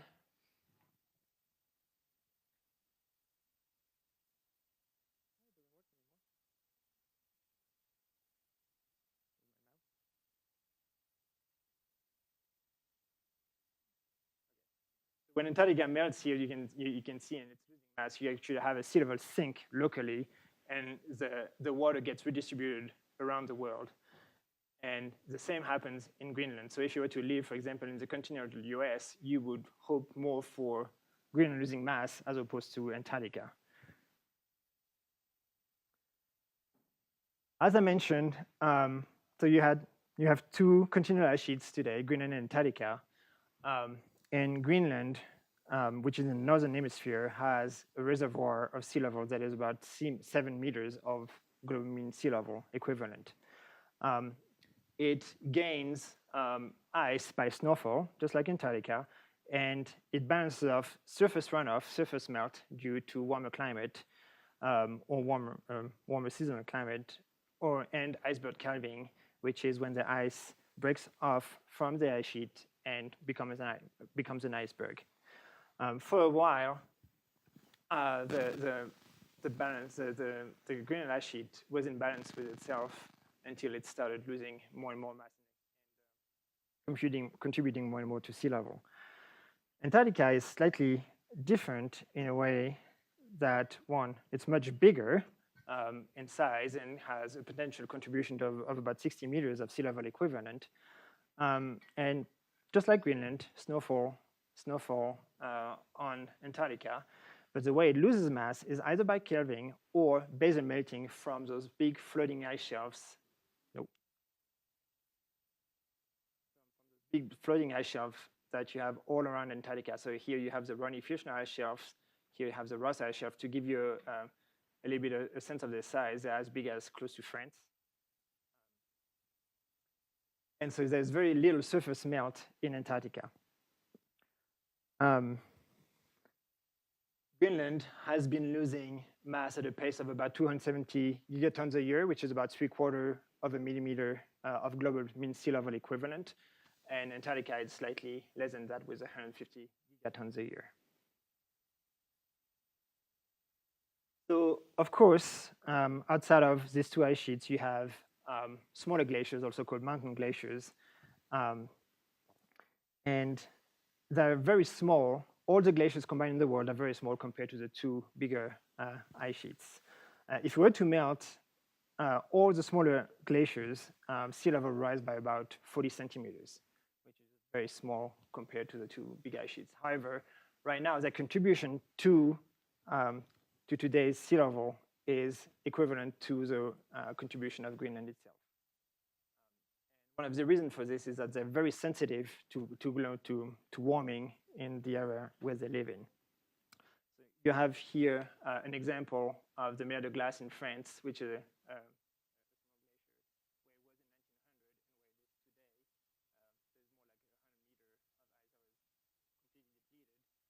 have like those bigger glaciers, also called ice caps, like the one you have in Iceland. They're also retreating a lot these years. Of course, besides sea level, when it comes to mountain glacier, you have other danger related to them. We rely on fresh water as human beings to live. Mountain glacier provide this fresh water to billions of people around the world. And as they lose their mass and keep shrinking, this water goes away. You also have other more catastrophic events, such that glacier collapse. You might have heard about the Berg glacier in Switzerland, which collapsed in late May this year and just wiped out an entire village. Or you also have this what's called glacier lake outburst flood event, and this is an example that happened in Alaska near Juneau last year around the time. Now a little bit about going into glaciers and how they move. Glaciers always have their maximum velocity at their surface and their minimum velocity at the bottom. They always flow downhill under the force of gravity. It forms just like a very viscous fluid. You can think about very thick honey. And the warmer a glacier gets, the faster it will flow. You have, in some part of the glaciers, you have the ice at the bottom who is frozen to the bed, and so the velocity flows very slowly. But eventually, you also have faster flowing ice, which sit on a bed that is very well lubricated with either meltwater from the ice itself, or sometimes from ocean water when it can penetrate under the bed. You also have saturated tills, so it's that can lead to fast-flowing glacier. When there is water at the bed, the glacier can slide at speed up to several kilometers a year, as opposed to tens of meters a year. In terms of dynamic and how we present them, we have different type of approximation that we use in the ice sheet model, and you might hear about this jargon. So we have, I keep messing it up.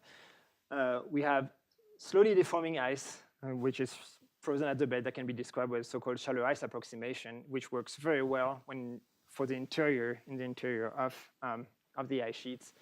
But you also have another approximation called the shallow shelf approximation that works very well when you have very little vertical shear in the ice, and the ice flows very rapidly, which works pretty well typically in the outskirts of the ice sheets. You have more complex dynamics and capture both conditions here with the so-called Stokes equations. And one of the reasons why sometimes we might go with some approximation is because Stokes equations take a lot of computational resources to run.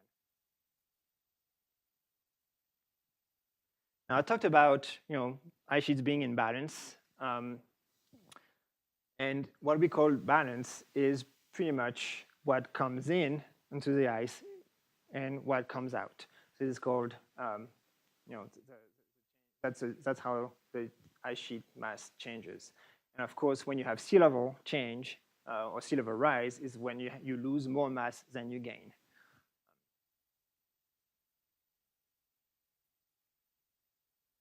Okay, so here, what you're looking at here, it's a coevolution of carbon dioxide, temperature anomaly, and sea level.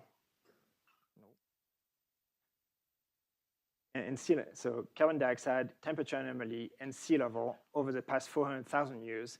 And what this figure shows is this cycle, 100,000 year cycle that happened in the climate to which CO2 and temperature anomaly kind of varied consistently together. But what we notice here, they did so quite well without any human involvement, but later on, there's this peak in carbon dioxide that is driving temperature up. These information came from Paleoclimate proxy data, and you're going to hear more about this with the next speaker this afternoon. And the reason why we care in the ice sheet community is because we can get some Paleoclimate record and also ice core record on telling us like what sea level was and a sense of what the ice sheet where the ice sheet was, where there wasn't any ice sheets. And you can see here, if you take this snapshot of 125,000 years ago, which corresponds to the last interglacial, there's a huge spike, huge increase in sea levels. This is when you had very big northern hemisphere ice sheet that covered North America that were formed.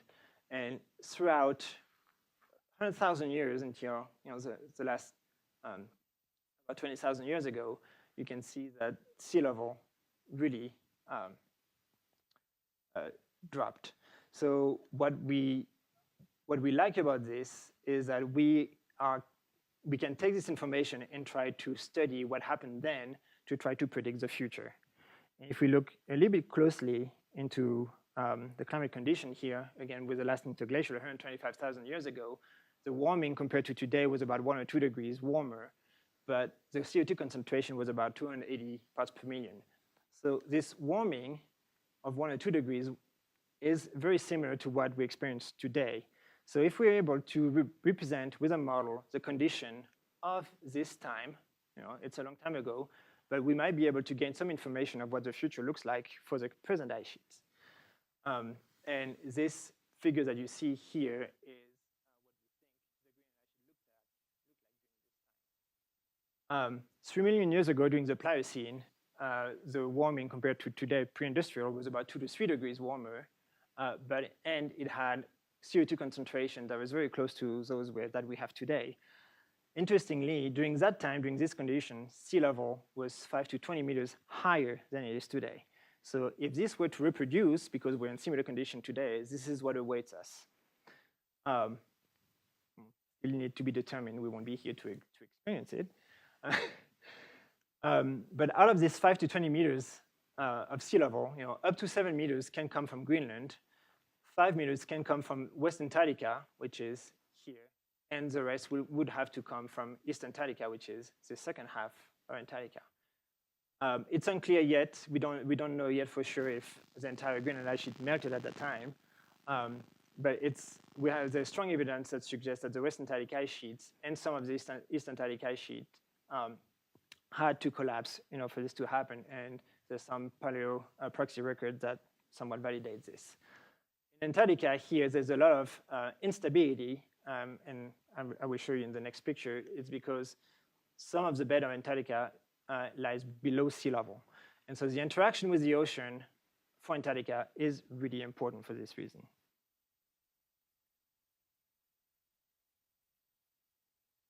Okay. So again, the reason for this instability is due to the ocean. And what you're looking at on the left-hand side here is the bed elevation in Antarctica. So in blue, everything that is in blue means that it's below sea level. Everything that is in green means that the bed topography lies above sea level.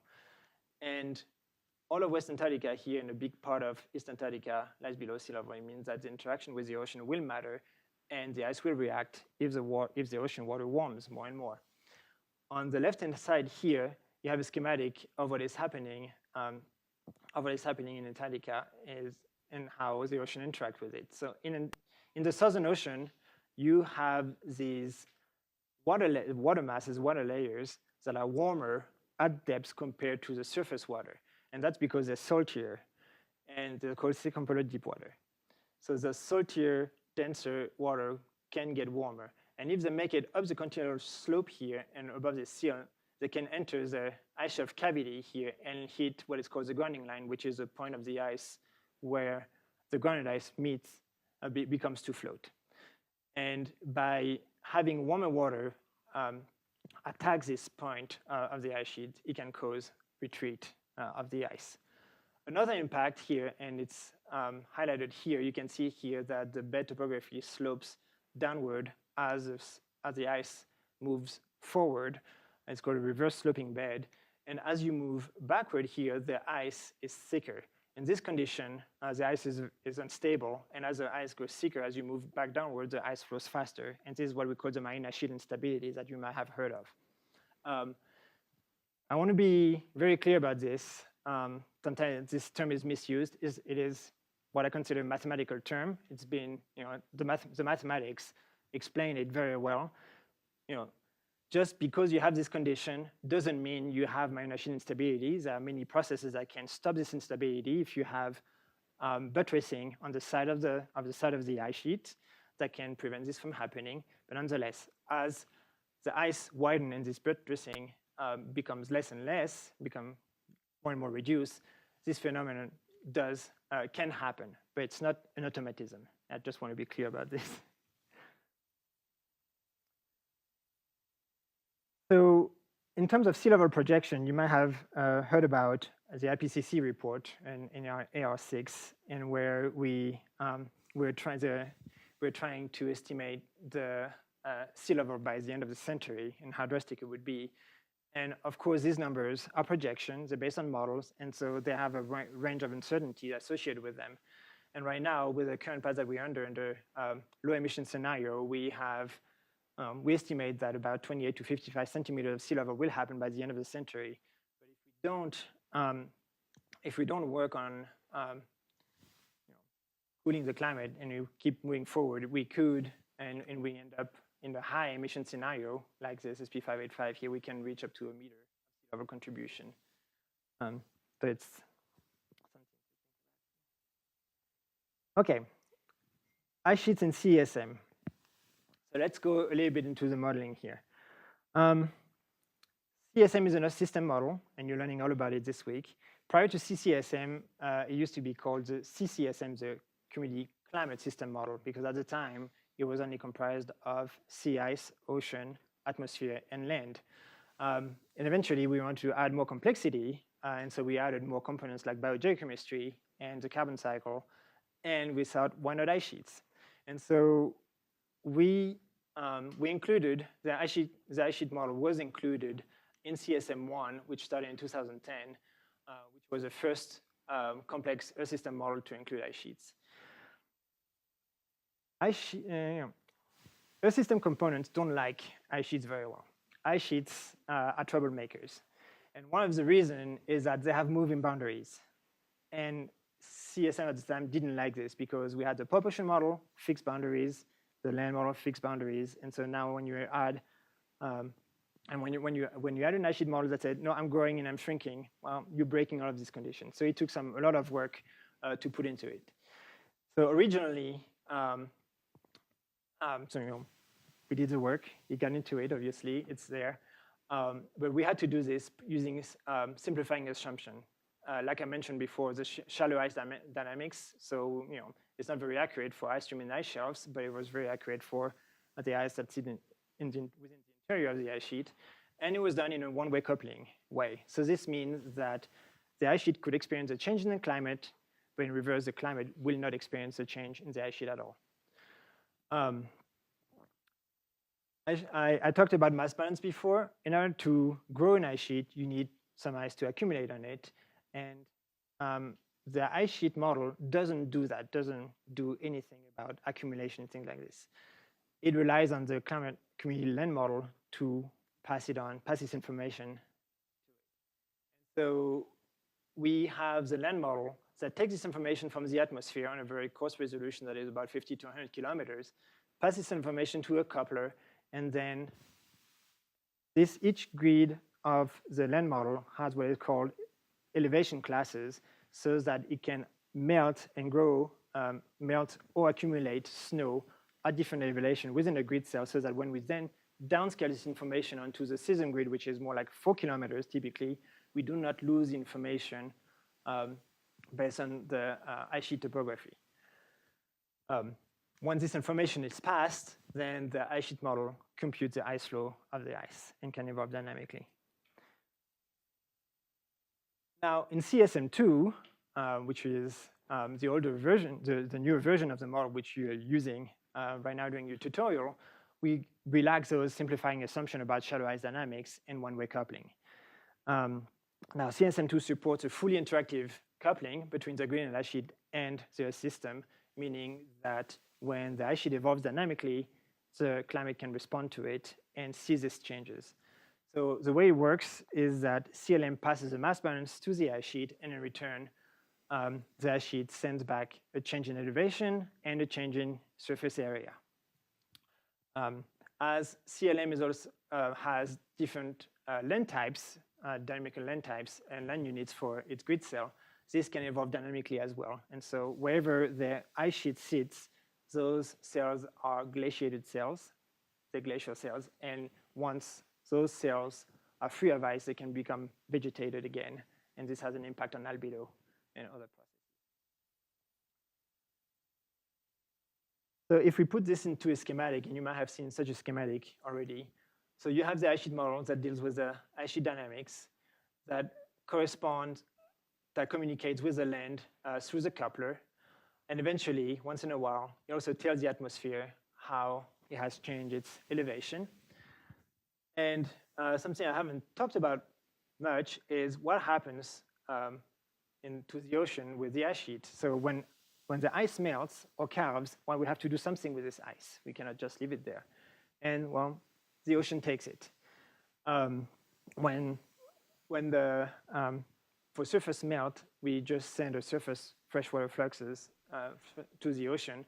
But when the ice calves, we have to send this block of ice into the ocean. We don't have an iceberg model, so we cannot have this iceberg drift and slowly melt wherever they're drifting with the ocean currents. So what we do instead is that we take heat from the ocean, the necessary heat that melts the ice, and then we redistribute this ice over a certain region.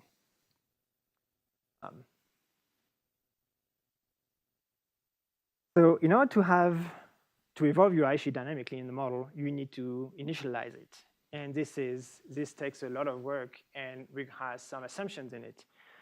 In order to do this, you need some information. Some of this information is a bed topography, where the layer of the land of where the ice is going to sit, and the ice surface elevation. And from these two, you can compute an ice thickness. What you also need is a surface temperature and a surface mass balance, which we get typically from regional climate model or a system model. You also need what is called a geothermal heat flux as a boundary for the ice at the bed. It's a thermal boundary. And especially when you deal with ice sheets like Antarctica, you need a ocean thermal forcing, so you have some information to pass to the bottom of the ice under ice shelves. With all of this information, what happens, we tune the model to match thickness observation the best, and we do this by adjusting the basal friction coefficient. The basal friction is the resistance of the ice that is of the ice at the bed that we know very little of. So whatever needs to be shoved under the rug to make the model look like, that's, you know, a lot of it goes there. A spin up for the ice sheet takes about 10,000 years. We get this in a day or two. And then once we have a good when we have a good equilibrium here, we can then pass this information onto the system model. And typically, what we do, the spin-up of the ice sheet model is done offline with the ice sheet model as a standalone model. We don't do this in a fully coupled way within the CESM framework. This would take too long. But when it comes to CESM, and when we want to evolve your ice sheet fully coupled, after we've done this offline initialization, you do feed it back and evolve it fully coupled to have the climate adjust to the new shape of the ice sheet that had to relax based on the inversion process. Even though we try to nudge for ice sheet thickness, the beauty of the process here, at least for us, is that whenever you match the thickness well, it turns out that you match the velocity compared to observation very well as well. And this is an example. On the left-hand side here, you have the observed surface ice speed on the log scale, and you have a resulting spin-up of the Antarctic ice sheet here after 20,000 years. And you can see that they agree pretty well with some discrepancies there and there. But when we do ice sheet initialization, typically we do them to reach a steady state, meaning the ice will be in fully equilibrium with the climate. And unfortunately, a lot of the ice sheets are not in steady state. There's an imbalance, and there's an imbalance in the process that is typically not captured in this.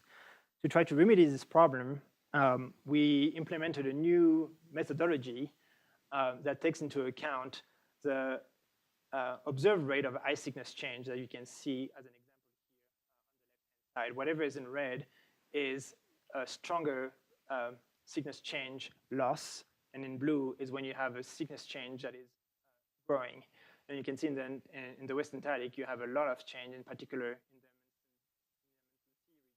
where the Thwaites and Pannon glaciers are. But you also have some accumulation due to snow on the Ross Ice Shelf in the Queen Maud Land here. So what we do, we take this information into the spin-up process, and we initialize with this change included in the process, such that at the end of the spin-up, when we run the model forward, we actually can capture this change in from the get-go, which is different from a fully equilibrium spun-up model. So we've done this. It works pretty well. And when we do this, meaning like including this into the spin-up, meaning that these are the current condition of change of the ice sheet, and when we run forward with this condition without any additional climate change or surface or ocean warming, we expect that within 1,000 years, the entire a lot of the West Antarctic ice sheet collapses under current condition. Typically, we get, at least for CESM, we need a good surface mass balance representation, and we would take this from CESM. In order to do this, to compare our product, we use WACCM, which is a regional Arctic model, and that is tuned to match observation. And in CESM2, it's run at at a higher resolution, about 10 to 20 kilometer, compared to CSM, which has a resolution that's 5 times coarser. But overall, in CSM2, you can see that here in blue, you have positive surface mass balance, and in red along the coast here, you have negative surface mass balance, also called the ablation zone. But overall, when you look at the patterns, they match pretty well in CSM2 compared to RACMO, which gives us some confidence that the climate is in the right state, and we can use this information to sensibly evolve Greenland ice sheet in present day and have sensible results. However, even though the pattern look pretty good, we still have an excess bias of accumulation in the south here that we're trying to work on improving. We're working into producing CSM3 right now, and the surface mass balance right now so far looks very similar to what we have in CSM2. Okay, a few research highlights. How am I doing? Oh, okay. So, okay. We participated in the ice sheet model intercomparison project, ISMEP6. This was done for standalone, in a standalone ice sheet way.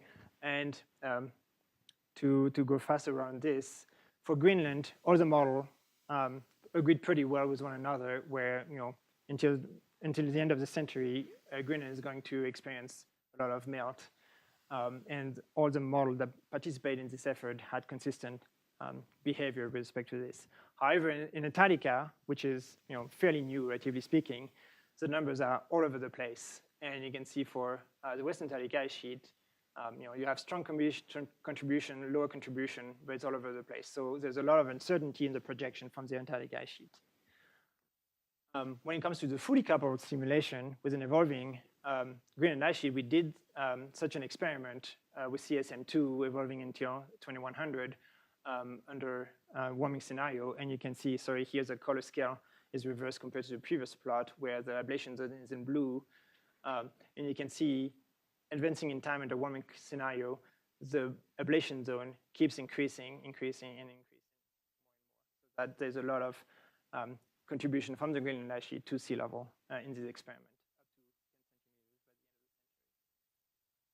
We also use the CSM to do paleoclimate simulation fully coupled, and we did this 4 years ago, where we simulated the last interglacial 127,000 years ago for 8,000 years. And in this simulation, what we did, we updated the vegetation every 500 years using the biome vegetation model because vegetation model within CSM was not as mature.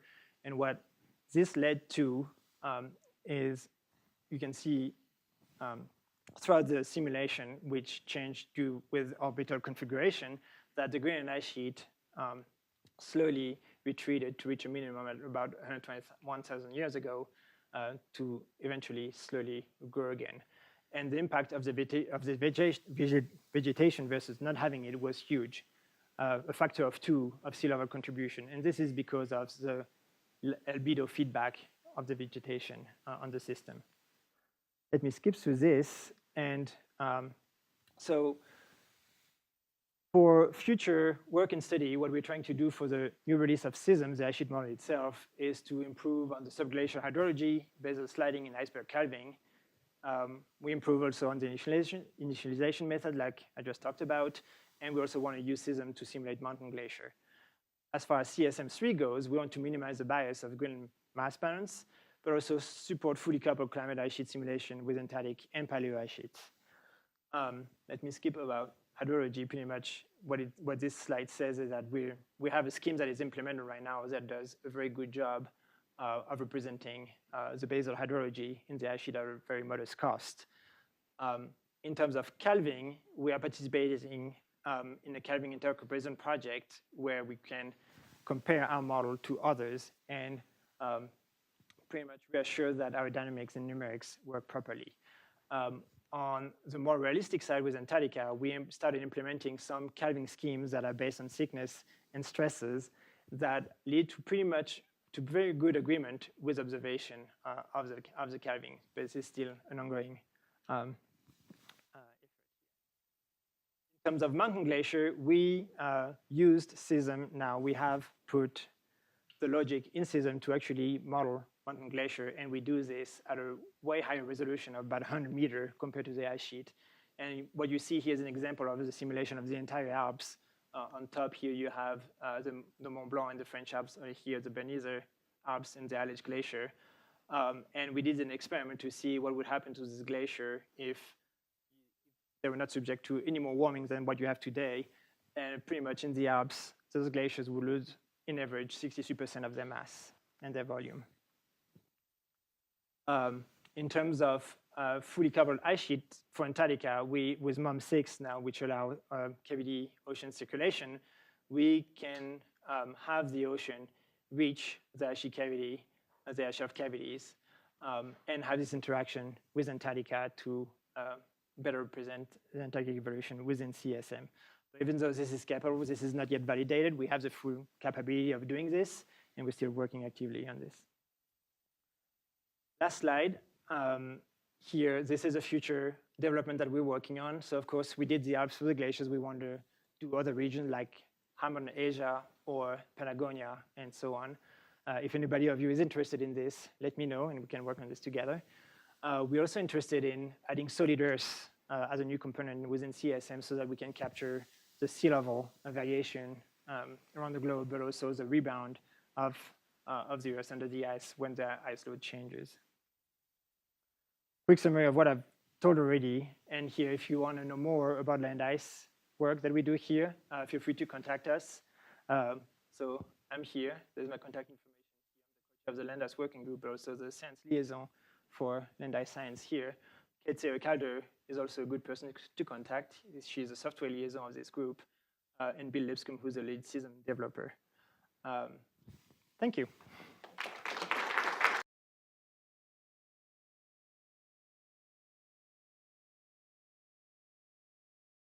For Gunter.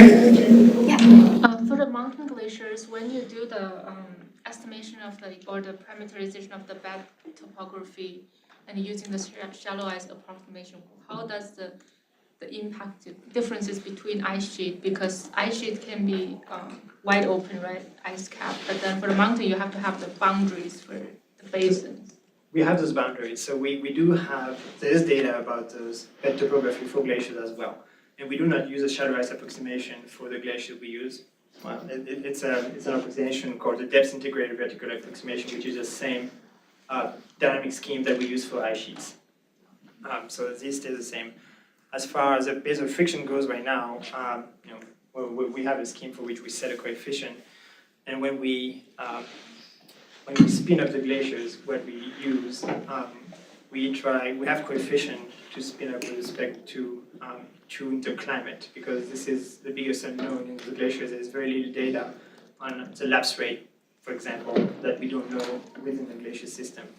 So it's not a profile that we know. So in terms of containing those ice within the bed, we have this information, and we can do that.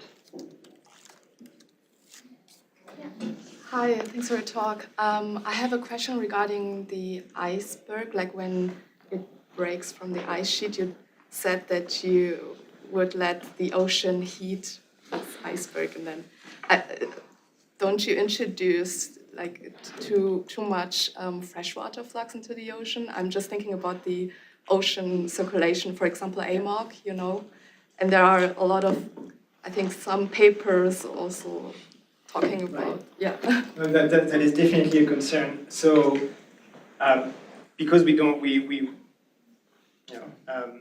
have a good distribution of icebergs and where they drift and so on. You have other models that actually do this, but the way we do it, where we take the energy, we don't do this over a single grid cell of the ocean. So, as I mentioned, we spread this effort, and I think it's within a 300-kilometer radius, if I remember correctly. So it's not just local, we spread this. And so this minimizes the effect that you're mentioning here. Otherwise, you're right, it could have some unwanted effects. Okay, and that's like negligible. And, I mean, that's what we do so far, and so far so good. So similar to the same kind of follow-up on that question, you mentioned that in CSM1, there's a one-way coupling between the ice sheet and the ocean, and then subsequently you guys changed that. I'm still very unclear on how this, and I guess it might be similar to sea ice as well, that you have this expanding and contraction of the amount of the ice that's available to interact with the ocean. So how is that actually getting kind of coded in CSM? How is that coupling happening? So are you worried about the one-way coupling as opposed to the two-way coupling? Yeah. So in a one-way coupling, the ice sheet does not dynamically evolve. So it remains pretty much static, right? There's no dynamic. So in terms of boundary changing, this stays fixed, right? Which is different in two-way coupling. And so what was the confusion here? I guess I'm just like unclear on how that coupling works when your boundary keeps changing in the two-way coupling. So when the boundaries are changing, the information, so when the boundary, let's assume the Greenland ice sheet is shrinking. So you have a reduced surface area and volume, right? And so this changes, the land ice is going to exchange a freshwater flux with the system. So you have liquid and solid freshwater fluxes. There's a solid for the icebergs and a liquid from the ice that has melted on top of the Greenland ice sheet. This will be sent to the ocean, and the ocean will take this into account into this circulation and dynamics and everything. But that's how it works. And then for the change of the area, this is when you don't have any ice shelves. So the land is going to take this into account. So if your question is about how is the ocean going to see this change, okay, very good question. So in POP, in CSM1, POP didn't care because it was a fixed boundary ocean. So it initialized at the present day where the ice sheet was, and wherever the calving front was, the POP would say, this is where my boundary with the ice sheet is. And then when the ice sheet would retreat, it wouldn't know that it had retreated. It would keep adding those freshwater fluxes because you could compensate this with changing the density, water densities, for example. And so now with MOM6 right now can still have those fixed boundaries, but it can also move those boundaries. And we're going to work towards this later option. Does that make sense? Yeah, I mean, I'm still just trying to understand how it works. No, it's complicated, yeah. Do you have a question? For your example on the last interglacial ice sheet, when I'm curious whether we have geological evidence to support or compare with your climate model simulations, whether it's giving us this reasonable shrink of ice sheet or something like that. That is a very good question. There's some evidence. Let's see if it's on the plot.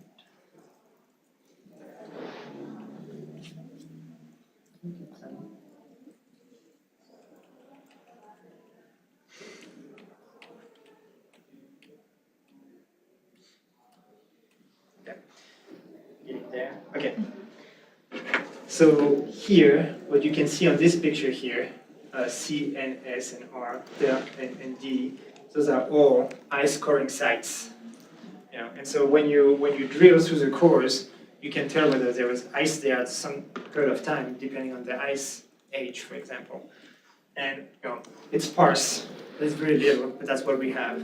And so if we could at least, have some good agreement between our simulation and the state of those core sites, then that's a good indication that what we do is not completely absurd. That is definitely something that provides a limitation on the simulation exercises. So I'm looking for volunteer to to add to this map. Okay, if there's no more questions, let's thank Gunter again. Okay, hi, I'm Sophia Macarewich. I'm a project scientist in the Paleo and Polar Climate section, and my specialty is paleoclimate applications with CESM. So that's what I'll be talking about today. I'm going to get right into the first slide. So why do we study paleoclimate with CESM? Well, to showcase this, I'll show you the past 100 million years of global mean temperature and CO2. And what we can see from this plot is that for most of the past 100 million years, the CO2 was much higher and the Earth was much warmer than it is today.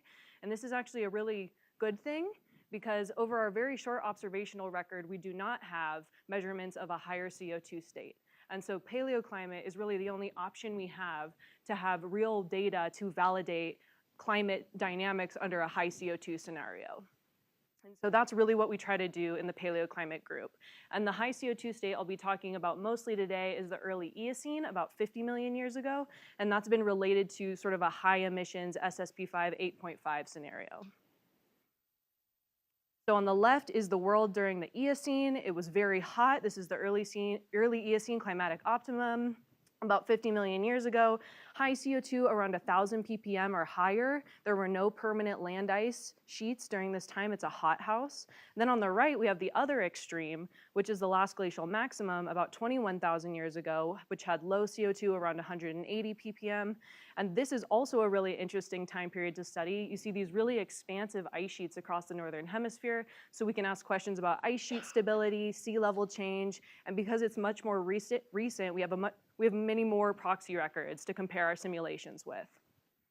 So I hope to convince you in this talk that it's really important to test CESM under extreme climate states, both warm and cold. So during the early Eocene, there is fossil evidence for the Coryphodon or hippo-like animal in the high Arctic along with a deciduous forest ecosystem. And on the other end of things, during the last glacial maximum, there's widespread fossil evidence for these woolly mammoths that were thought to be the most widespread distribution of any large mammal. They are related to modern-day elephants, but they have these special adaptations with long hair and small ears to adapt to the extreme cold. So this is our sort of first line of evidence to indicate that these were very warm and cold climate states, but this is quite qualitative. And so what we like to do in paleoclimate is find quantitative estimates of past climate processes and fields using proxy data. So proxy data can be a lot of different things. Proxies are our real world climate data beyond the record of direct measurements. So proxies can be physical, like a human taking a record of a storm passing over a ship. They could be chemical, like a coral calcium carbonate skeleton that's recording the surrounding chemistry and temperature of the seawater around it. They can be biological, like a tree ring. We can look at the width of those rings to reconstruct something like temperature or precipitation in the past. And so all sorts of proxy records can be used to reconstruct a number of processes. This is just sort of a subset of the different processes that we can start to constrain using proxy information. And this is really the foundation of our data that we use to validate paleoclimate simulations. One specific example I want to dive into in this talk is using proxies to reconstruct temperature in the past. So benthic foraminifera are these single-cell organisms in the ocean that are really some of our best sources of reconstructing temperature in the past. They incorporate ions from the seawater into their shells, and that happens as a function of temperature, and so we can convert the chemistry of their shell into past seawater temperature. And so this is a high-resolution record of temperature across the past 65 million years.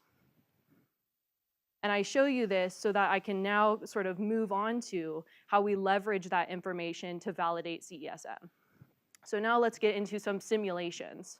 On the left is the early Eocene, on the right is the last glacial maximum, and in the gray shaded areas, that's our proxy estimate for temperature during each of these time periods.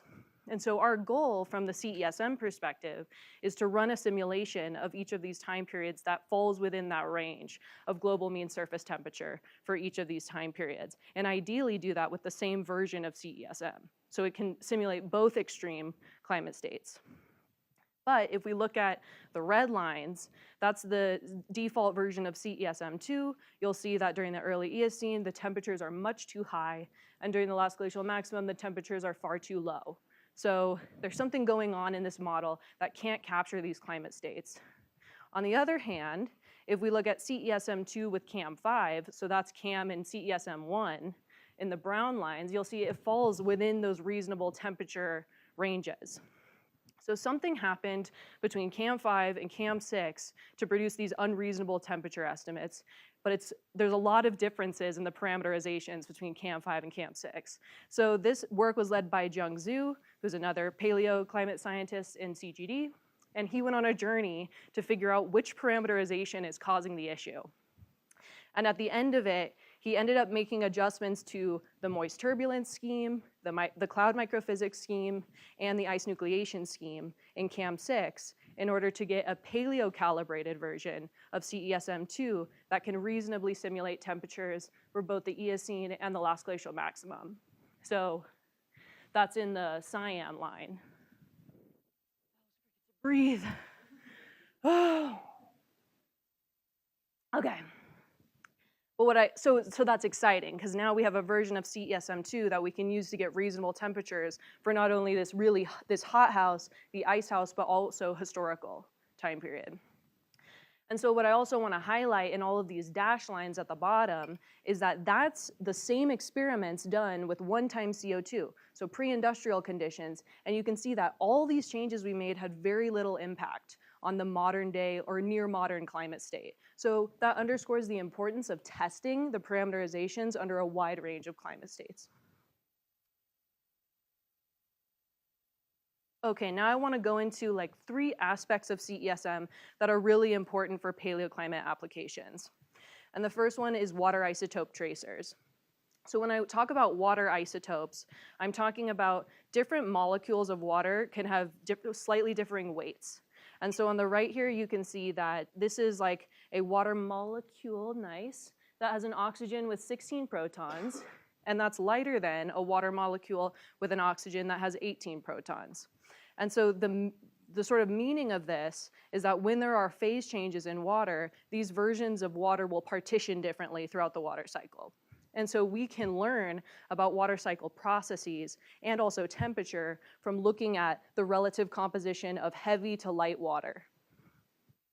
And so when you think about a proxy system, like a 4AM, when it's swimming along or floating along in the water column, it is recording the isotopes in the water column and incorporating it into its shell. And so we can reconstruct both, as I said, temperature, but also the isotopic composition of the surrounding seawater. And so that means that the unit that's kind of recorded in the 4AM is very different than what we typically get from a climate model. So there's sort of a language barrier between what the climate model outputs and what the actual proxy is recording.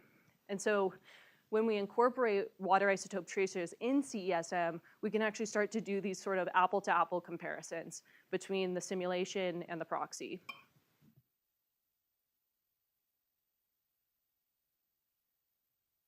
So now I'll go over sort of an example of how these water isotope tracers really improve our proxy model comparisons. And I'll use the term delta 18O, which is just the ratio of heavy to light oxygen. And it's just the unit we use. And so I'll pose this question because I know all of you have lied awake at night and you can't fall asleep and you're thinking, how much colder was the ocean during the last glacial maximum than it is today? I really have to know.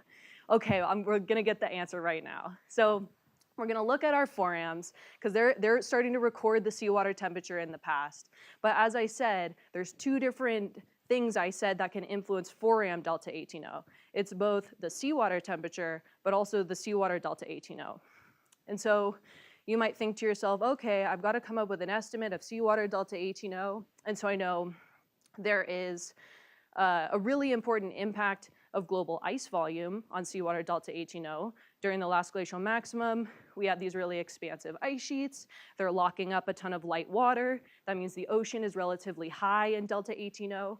So we can come up with a simple global approximation of seawater delta 18O based on ice volume. But we also know that seawater delta 18O varies with a lot of other things, like ocean circulation and the balance of precipitation to evaporation. And so there's a lot of regional variability in this actual value. So that's where our isotope-enabled CESM comes in, and we actually can estimate seawater delta 18O in every location where we have a 4AM. And so then we can calculate our seawater temperature based on the forams with that information. Combine that with the independent estimate of seawater temperature from CESM, and now we get a really robust estimate of seawater temperature in the past, and it was about 5 to 6 degrees cooler. Now you can go to sleep. Not now, though.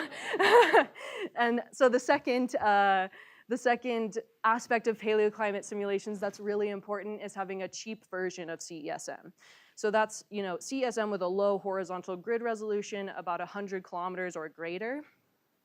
And the reason this is so important is because there's a lot of uncertainty when it comes to understanding the boundary conditions and forcings in past climate simulations. Like, for instance, during the Eocene, we know CO2 was a lot higher, but the actual amount of CO2 is fairly uncertain. And so what we can do is run several climate simulations with varying plausible CO2 to capture that range of uncertainty. So here's global mean surface temperature and then mean ocean temperature on the bottom in 4 different CO2 scenarios. And you can see that it also takes a while for those simulations to reach quasi-equilibrium and have that kind of flat trend. So we also have to run these simulations for sometimes over 2,000 years to reach that quasi-equilibrium state. So both of those aspects mean it's really important to have a low-res version of CESM. But we also want to leverage higher grid resolution for paleoclimate applications because we know there's a ton of benefits from higher grid resolution. So for instance, one thing we know is that tropical cyclones are better resolved with higher grid resolution. So here's the spaghetti plots of historical tropical cyclone tracks, and then we have a high-res CESM simulation and a low-res CESM simulation, and you can see that the spaghetti plots compare a lot better with the observations in high-res CESM. And so luckily, we have a configuration of this high-res CESM, which has a 25-kilometer atmosphere and land and a 10-kilometer ocean and sea ice component with water isotope tracers. And so that means we can start to leverage this for extreme precipitation in the past. And one other exciting aspect of this high-res configuration is it relies less on parameterizations. So at the 100-kilometer scale, you have a parameterization for mesoscale ocean eddy mixing, and at 10-kilometer scale, you explicitly resolve these features. And so we have taken this high-res configuration of CESM and run several simulations, including our hothouse Eocene and the last glacial maximum. And we've been able to find a few interesting things about tropical cyclones over the North Atlantic. The first is that the last glacial maximum has fewer tropical cyclones, which makes sense. But also, there are a lot of interesting parallels between the Eocene simulation and an RCP 8.5 scenario. The first is tropical cyclones extend farther north or farther poleward. The deep tropics become more hostile for tropical cyclone development, and there are more Cat 3 and stronger hurricanes. And so while we can't validate RCP 8.5 from an observational perspective, we can start to think about validating the paleoclimate simulations with this respect. How would we do that with proxy data? So there's a field called paleotempestology. And so let's say you have a tropical cyclone that's moving over the eastern US, and you could imagine that in some example of a coastal ecosystem on the right here, that you have the the water coming up to the coast, you have the sand berm, and then you have sand behind it. And under normal circumstances, marine sediments are not going to get washed over this berm. But when the tropical cyclone comes, you have an extreme storm surge, and that kicks up a bunch of marine sediment and pushes it farther inland where it couldn't be otherwise unless there was really strong storm and waviness. And then after the storm passes over, the coast settles back down, and then the normal sand is deposited again. So you could take a sediment column farther inland and see these intermittent layers of marine sediments and reconstruct a time series of tropical cyclone frequency and intensity. So that's what we're starting to think about a lot in the paleoclimate group. Am I over time? Oh, I have 8 minutes. Oh, total. Oh, perfect. Okay. Now, okay. The kind of final section of this talk is that I want to give you I'll slow down then. I want to give you, how many? Okay, that makes more sense. Okay. So now I want to give you an idea of how you would design your own paleoclimate simulation. What are all the major steps that you might take to generate your own run? And so at the beginning of this week, all of you started by generating your own so-called out-of-the-box default pre-industrial CESM case. How would we get from that all the way down to a paleoclimate CESM case? And this is kind of an extreme scenario, but this is like the supercontinent Pangea. And the reason I'm going all the way 300 million years back is because I studied this during my PhD, and I think it's cool, but also because it's going to show you every possible step you would have to take in this sort of workflow. But just note that if you're interested in more recent time intervals, you won't have to do all of these steps. So the first is thinking about, has continental drift played a role in the paleo time period you are interested in, and you have to adjust the land sea mask. You have to input a new continental configuration, tell the model what the topography was on those continents, where the sea level was, and what the bathymetry is. On those new continents, you have to make a new land surface data set. So in this land surface data set, you have to tell the model, where should the new vegetation go? Where are the tropical forests? Where are the deserts? Are there large lakes on the land surface? Were there ice sheets during this time? What is the new river network that runs over these continents? Next, there's likely some different external forcing during this time period. So the Earth might have been in a different orbital configuration. The solar luminosity may even have been different. 300 million years ago, it's thought that the solar luminosity was about 2.5% lower. You'll have to think about the atmospheric composition. Were the greenhouse gas concentrations different during this time you're interested in? How should you treat the aerosols? And then once you've created all of those different input files to put into CESM, you'll want to run a test case to see, are any of the parameterizations behaving a little funny? As we saw in Jung's work, where he investigated all these different cloud parameterizations, there were some issues when you tried to run CESM in this extreme hothouse scenario and an extreme cold scenario. And so that can be a lengthy process. Oh, can I answer it after? Okay. That can be a lengthy process, but the exciting part of this is that when you find a fix to a parameterization that can work under a wide range of climate states, you're feeding back onto CESM development. And then finally, in your production case, you'll have to think about how to initialize that simulation. So you have this new ocean where you have to give it a new temperature and salinity profile, and the way you set that is going to impact how long it takes that simulation to spin up. So no one is an expert in all these different steps. It's a very collaborative, interdisciplinary process, and so it's really valuable to have collaborators, particularly at universities such as paleobotanists, chemists, and other geologists to help you with each of these steps. And then after probably some debugging, you will have a deep time paleo simulation, and in the paleo group, we will applaud you for this. It's a great accomplishment. And so I'll just leave you with a few things. Paleo is used in the development and assessment of CESM. Isotope capability in CESM 1.3 is critical for proxy model integration. Paleo requires low-res, long simulations to assess uncertainty, and leverages high-res for studying past weather extremes. Paleo relies on interdisciplinary expertise of colleagues at universities to help design boundary conditions and forcings for CESM.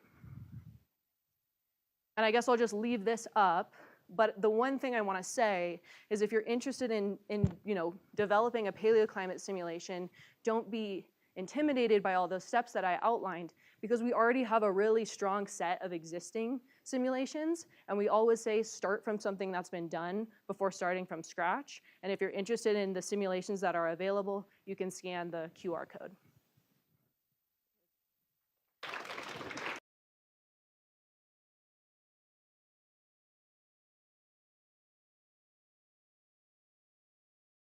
The study plans to move, I think you're using the version CSM 1.3 to have the same version that all the other teams are using. Why is a different version? Like so?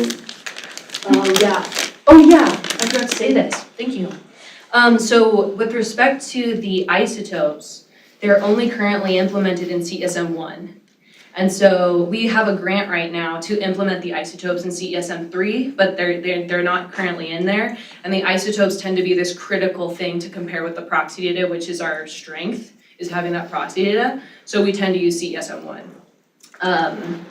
And in the high-res configuration I talked about, we don't have a high-res configuration of CESM 2 or 3. It's far more expensive, so they use CESM 1. So for your paleo hurricane examples during the Eocene versus the RCP 8.5, I noticed that we don't have a lot of like hurricane initiated in the tropics. Why would that be? Question. I'll go back to the slide, but to be honest with you, oh no, I have so many. To be honest with you, this is Betty Otto Gleesner, her study. And so she's writing a paper right now on like the environmental conditions that cause you to have more hostile environment in the deep tropics. And so I can't speak to it.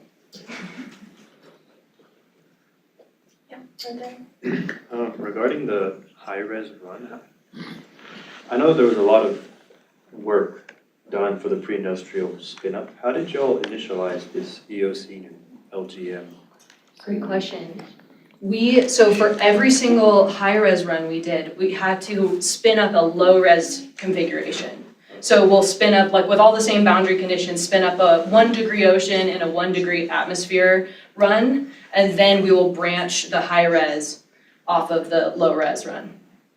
Oh. Yeah. So these runs are only, around 50 years. Okay. Yeah. And then the low-res would be 1,500 years or 2,000 years long. Did y'all do any ensemble spreads for those, or just one realization? For the low-res?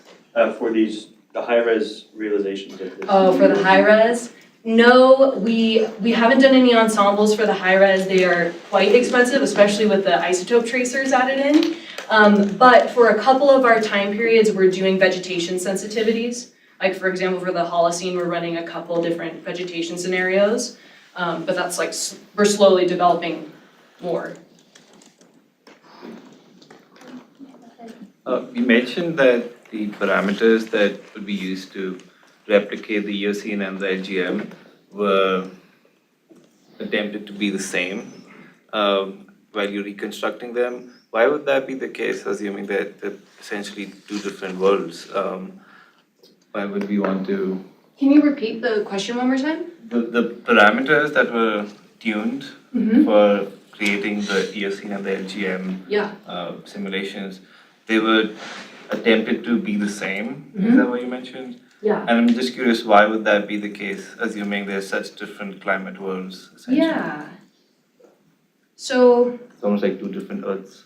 Yes, and they very much are. So what's interesting is that Mijeong ended up modifying 3 different parameterizations, but it turned out that the moist turbulence scheme was really the important parameterization change for the Eocene, and then the ice nucleation and the cloud microphysics was really important for the LGM, highlighting that there's sort of different processes that are important for both of those very different climate states.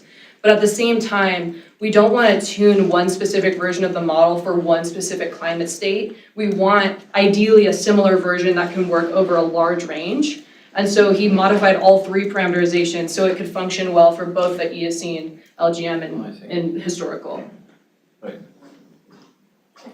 Thank you for the talk. I think my question is about the reconstruction of carbonate pump, or so-called hard tissue pump, especially for those 200 million years ago when there's little or even no pelagic calcifiers in the ocean, like planktonic foramifera or coccolith first. And I want to know, how do you specify this difference in the CESM? Do you just put, let's say, the ratio of expert of calcium carbonates to 0, like many other models do nowadays?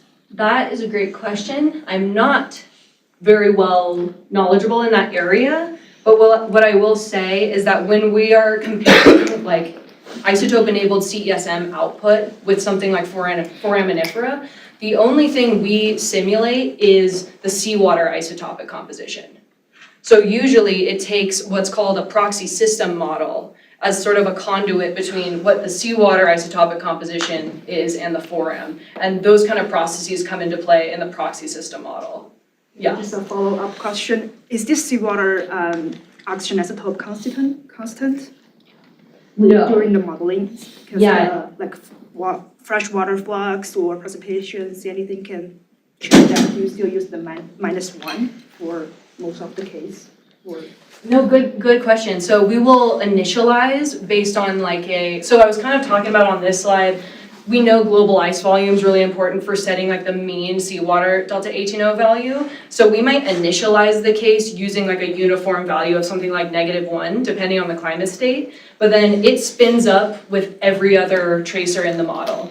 And so by the end state, we have a field that looks like this, where precipitation and evaporation have influenced the composition of the ocean. The ocean circulation has pushed around the isotopes and modified the composition. And we have like runoff running into the ocean with a certain isotopic composition, depending on the upstream water. So all of that's taken into account throughout the simulation.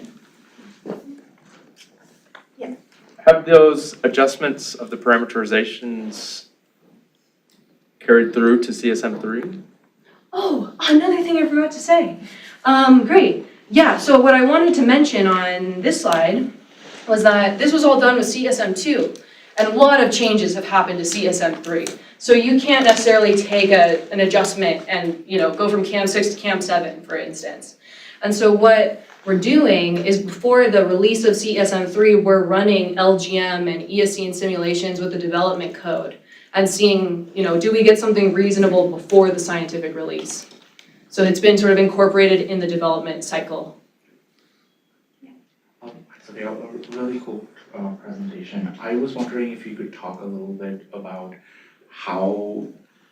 what the process of fixing parameterizations are for like different climate states, because like I understand that it might be iterative, but how do you choose what is a well-balanced parameterization when you have so many end-member climate states to think about? Yeah. So in this scenario, first of all, it takes someone like Jung-Soo to do it.